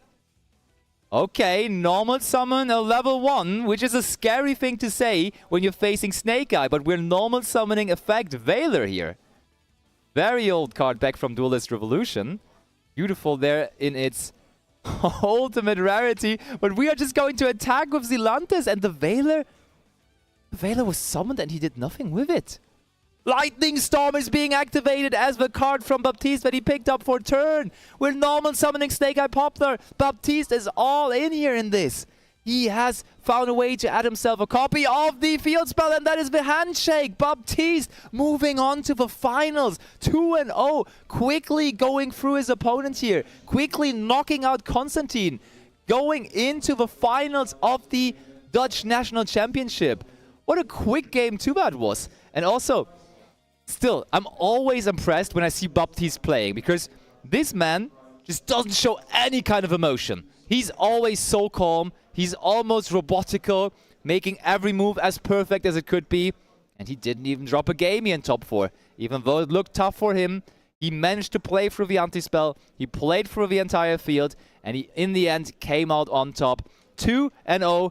Quick win for Baptiste. And he will be one of our 2 finalists, of course. The other finalist is still being played out in the field. The main event, of course, still going. I think this match definitely was quicker than the other match, because I mean, how could it be quicker than that feature match? Because the feature match was super quick. So let's see. We'll be back either with an interview with Baptiste real quick, or we will be back the latest with our finals. So stay tuned for what's coming next. See you in just a moment.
And here we have him, our first finalist of the Dutch National Championship 2024 here in Den Haag, Baptiste de Roin. And actually, you're on your way to maybe becoming the back-to-back national champion of this event. Hopefully. How are you doing today? Yeah, great, obviously. You brought the Snake Eye deck, right? Yeah, with Kashtira. Yeah, and in your opinion, is that just the best deck in the format right now? I thought it was the best deck for this event, with more rogue decks than usually, because it's a pretty small national tournament, and that it figured it was a pretty good decision, because I only faced 2 mirrors in the Swiss rounds. Cool. But you cannot let go of those Kashtira cards, right? Because you won the nationals last year with Kashtira, and you're still bringing the Kashtira cards back. You think those are good in the deck? You think they add more potential to the pure Snake Eye deck? Yes, I didn't want to play Crosshair Designator, because it's pretty much only good in the mirror. It's better in the mirror. Yeah, fair. So I prefer to Kashtira, which are better in the versus the rogue decks. Yeah. Also, we saw a pretty interesting tech in your side deck as well. The quick spell that you activated in game 2, the Metaltronus, and nobody really is having that on their radar, or people are more and more realizing it. But is that also a card that is designed that you cited in the mirror match, or where you're bringing that card in? Mainly for the mirror.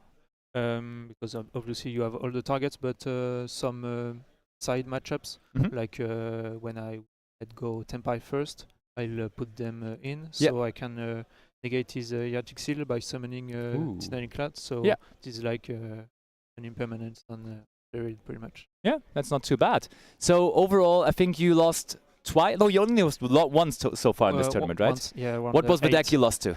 Mirror. Oh, in the Mirror. Okay. First of the day. Yeah. So you know what other decks are still left in the tournament? Yeah, I know. Chimera and Branded. Exactly, Chimera and Branded. It's a fusion mirror actually in the other top 4 match. What deck would you prefer for the finals? What are you wishing for? I don't know. Really, I don't know. I don't. You don't mind. You want. You got to win it anyways, right? I faced both during Swiss rounds. Ooh, okay. I beat both, but that's not. They're not pretty easy matchup. Of course, finals is always going to be different. So we will be seeing you back for the next feature match. Of course, which is going to be the finals. So everyone stay tuned. Baptiste is going to be back with us for the finals. You guys shall better be stay tuned for that as well and keep on watching. See you in just a couple of minutes for the finals, for the final match of the Dutch National Championship here 2024 in Den Haag. Until then, bye-bye.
Welcome back everyone for one last final time. This is the finals of the Dutch National Championship 2024, the first national championship of the entire 2024 season, and we found ourselves a pretty insane final. Not only do we have Raul Sanders trying to bring it home to the Netherlands finally, because in the past, in the Netherlands, we've had plenty of German and French winners, but this year Raul wants to take it down for the country of the Netherlands. And on the other hand, we have someone from France. As I was just saying, recently we had some French winners, and crazily enough, it is the same winner than last year. Baptiste de Rouen is the defending and reigning champion of the Dutch National Championship 2023, and he may as well become a back-to-back champion. So we have a pretty insane lineup for this final. It is not only going to be Snake Eye cards, but it is going to be Snake Eye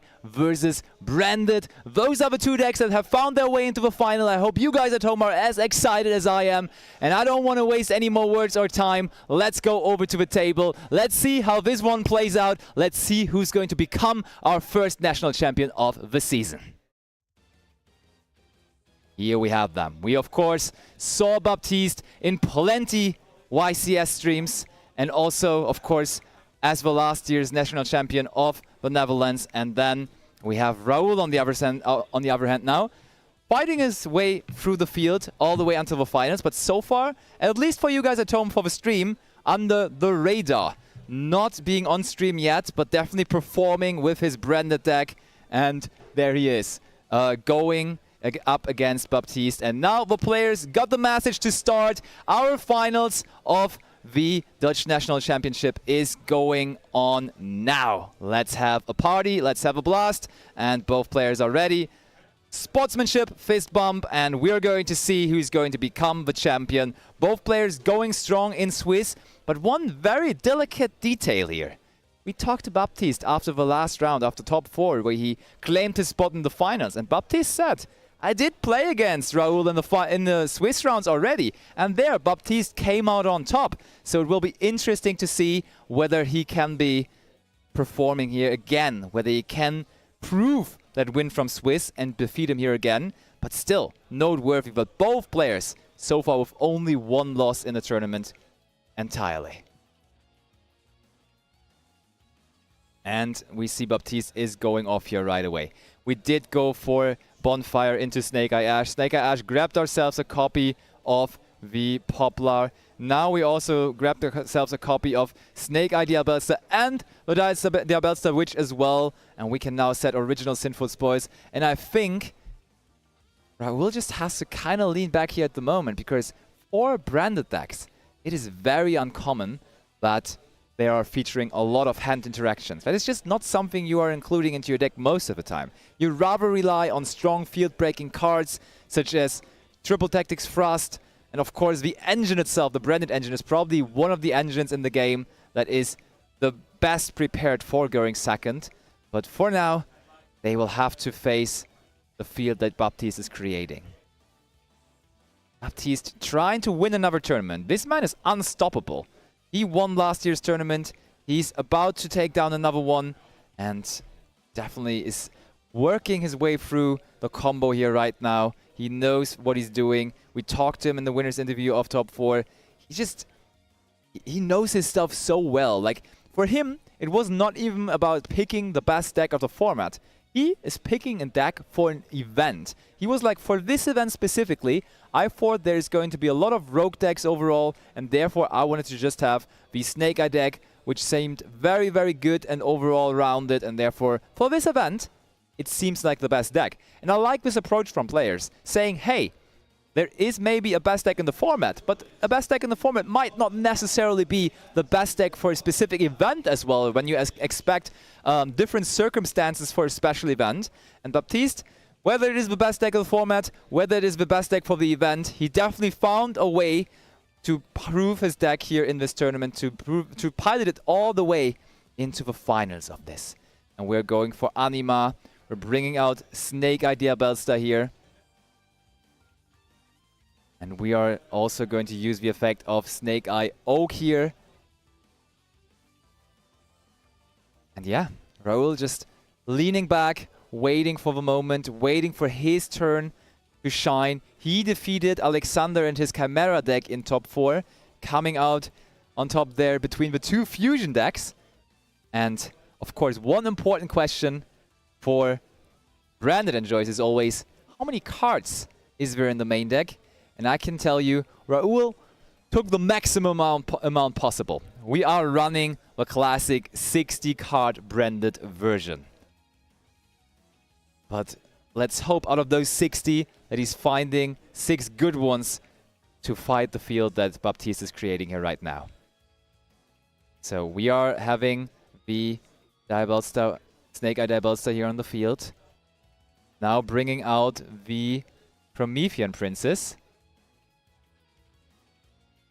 That one is bringing out a Flamberge as well, of course. Oak is being used. Oak is Baptiste's way here of getting out of the fire restriction that Promethean Princess is providing, of course. And look at that. The combo that Baptiste is performing here right now is indicating what we already know from his extra deck. We know he is not playing with synchro cards anymore. He is going for the Hope Harbinger line. We have now found a way to include an Exceed monster into our extra deck, and that is our usual end field. And when we have an uninterrupted combo, as we have here at the moment, it is going to end with a Hope Harbinger on the field. A very powerful Exceed monster, especially against a deck like Raul is piloting, especially against Branded, because a Branded deck, of course, relies on activating and resolving spell cards, and Hope Harbinger, with its negate effects, specifically tailored towards spell cards, of course, is the perfect answer for that. But it does look like, after all of that, with one set card to the Spell and Trap Zone, that was all Baptiste could offer. And now Raul is lining up his turn, and he starts things off by activating Branded Lost. Ooh, that is an interesting one, because Branded Lost now kinda, like, this has to be negated, because if it resolves, we cannot negate Branded Fusion anymore with the Hope Harbinger. So that is definitely a good first card to activate there, I'm not gonna lie. And yeah, Baptiste agrees. He has to negate it, because otherwise that will not be possible anymore. And the cool thing about Hope Harbinger is you can not only negate the activation of the card, but you can also just attach it to the card itself. Oh, but wait. No, actually Hope Harbinger says you can not negate the activation, but only the effect. That is kind of interesting there. Maybe that is something noteworthy here. So we are going to attach the Branded Loss here.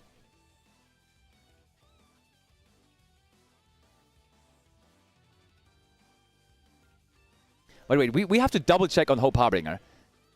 Is it correct in the way it is handled right now? Because Hope Harbinger really says it can only negate the effects, and I'm not sure whether right now there's the Branded Loss that does work in the way it is performed right now.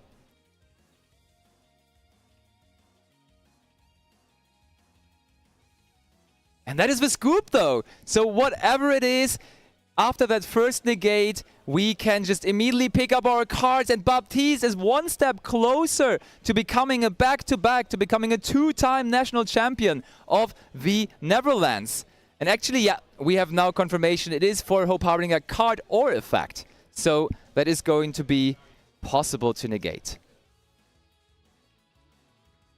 Everything correct here, everyone, and we are going to dive into a second game. The setup that Baptiste created there going first was just too powerful, was just too strong. Nothing that could have answered it by Raul, or at least in the 6 card he had there available. Nothing he could break that field with, and therefore we now have a leader, at the very least, in this final. Leading 1-0 is Baptiste, trying to become the champion here.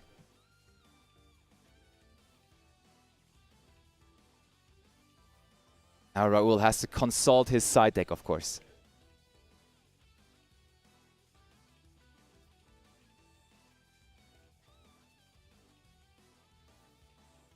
Okay, Raul pretty quickly settling on what to side deck in there. He now is in the, I want to say, uncomfortable situation of going second, but still, I mean, we are just going to have the chance of using a bunch of powerful branded cards here. Branded Fusion alone is enabling so many things that it could be, when you just resolve Branded Fusion, hoping of course there is no Ash Blossom and Joy Spring, that you can just completely shut down an entire turn by a Snake Eye player. But first of all, we're going to see them side decking, we're going to see them shuffle their cards. And one important thing to note though is, I've been talking to players throughout the entire weekend, and people were scared of bringing Branded. People were like, hey, I played Branded for quite a while during the last couple of months, but now with Dimensional Barrier being so well represented in the format and a lot of people running it, is it even a good idea to play it anymore? I went away from it and I picked a different deck because I was scared of that scenario. But still, Raul, even though there probably were a couple of Dimensional Barriers flipped on him, is here in the finals, and he does not have to fear Dimensional Barriers here against Baptiste, as that is not a card that he is featuring in his side or main deck, but mainly in his side deck. But game number 2 is not going to feature that card anyways. We go first now as Raul, and we can set up our field without fearing any trap cards here for the moment. And we start things off by activating Pot of Desires. Wow, that is quite the start. Trading the top 10 cards of our deck out of our 60 card deck and drawing 2 cards after. Oh, Baptiste. It's tempting to use Ash Blossom and Joy Spring on this, but then you don't have it for Branded Fusion anymore, of course, and therefore Baptiste allows it. He allowed himself a moment of thinking there too, because at least he's bluffing Ash Blossom, but it may as well be there, you know?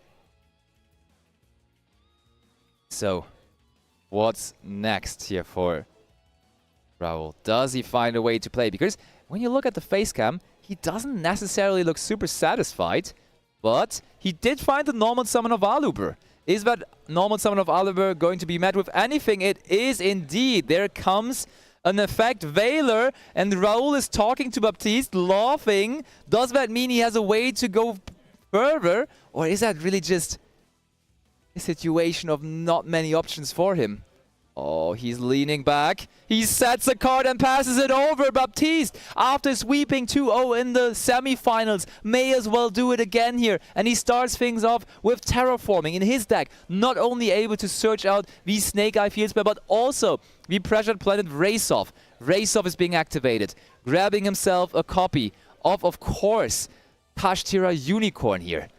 And then we summon out the Unicorn, use its effect, and Raul is just shuffling his hand there, but it doesn't look great because we also get that Kashtira Birth now. Is there also Snake Eye Engine in his hand though? Does he have access to Snake Eye or Diabellstar cards? Because those are of course the main engine of his deck. Those are the cards that are going to win him the game. And there is Wanted, which is his way into both of these engines. Grabbing the Snake Eye Diabellstar, which then in the end of course is trying to get himself a copy of... Ooh, wow, we can discard Snake Eye. I'm already calling it Snake Eye, but we can discard Kashtira Fenrir here.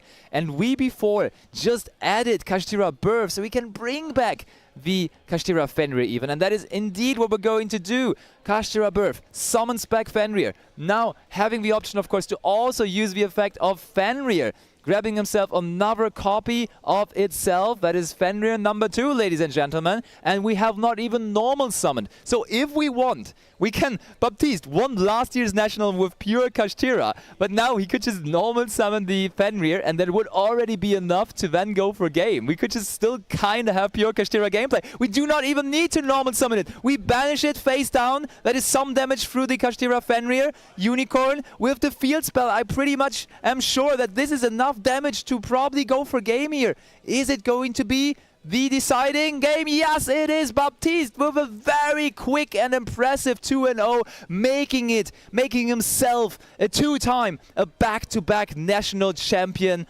of the Netherlands. What an impressive performance by Baptiste, only dropping 1 match throughout the entire tournament, and now being on top of the entire event. Wow, what a quick final that was. That was indeed just such a Yeah, such a crazy turn there. Not for a rule. After that effect Vela, not a whole lot of stuff was possible for him anymore. But yeah, that was our tournament, I want to say. Of course, I still have the prizes here with me. Those are pretty nice. We are going to wait for Baptiste. We're going to get him over here into the interview area, and I'm going to give him the well-deserved prizes that he earned himself here throughout that weekend. A back-to-back champion. Who would have thought at the beginning of the weekend? France is once again winning Dutch nationals. So again, the Dutch people cannot take it down here in their home country. But see you very soon. See you in a couple of moments for the winner ceremony together with Baptiste de Reen, our new national champion of the Netherlands.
And here we have our national champion of 2024 of the Netherlands here in Den Haag. And you immediately wanted to add, it's also, of course, the national champion of 2023, so the back-to-back champion, Baptiste de Reen. Please, everyone at home, some claps, some applause in chat. That was really a very impressive run from you. Thank and you. a quick finals, right? Yeah, very quick. His end weren't great, obviously, so game one he just to play out. Yeah. Because I had Appaloosa. Yeah, and, for sure. And yeah, game two was the basic branded Yeah. board after So, in the first place, I didn't even ask you before, why did you decide to come back to the Netherlands? Because you could have also played maybe your own French nationals, because also there would have been more World Championship qualifier points, for example. Why were you here again?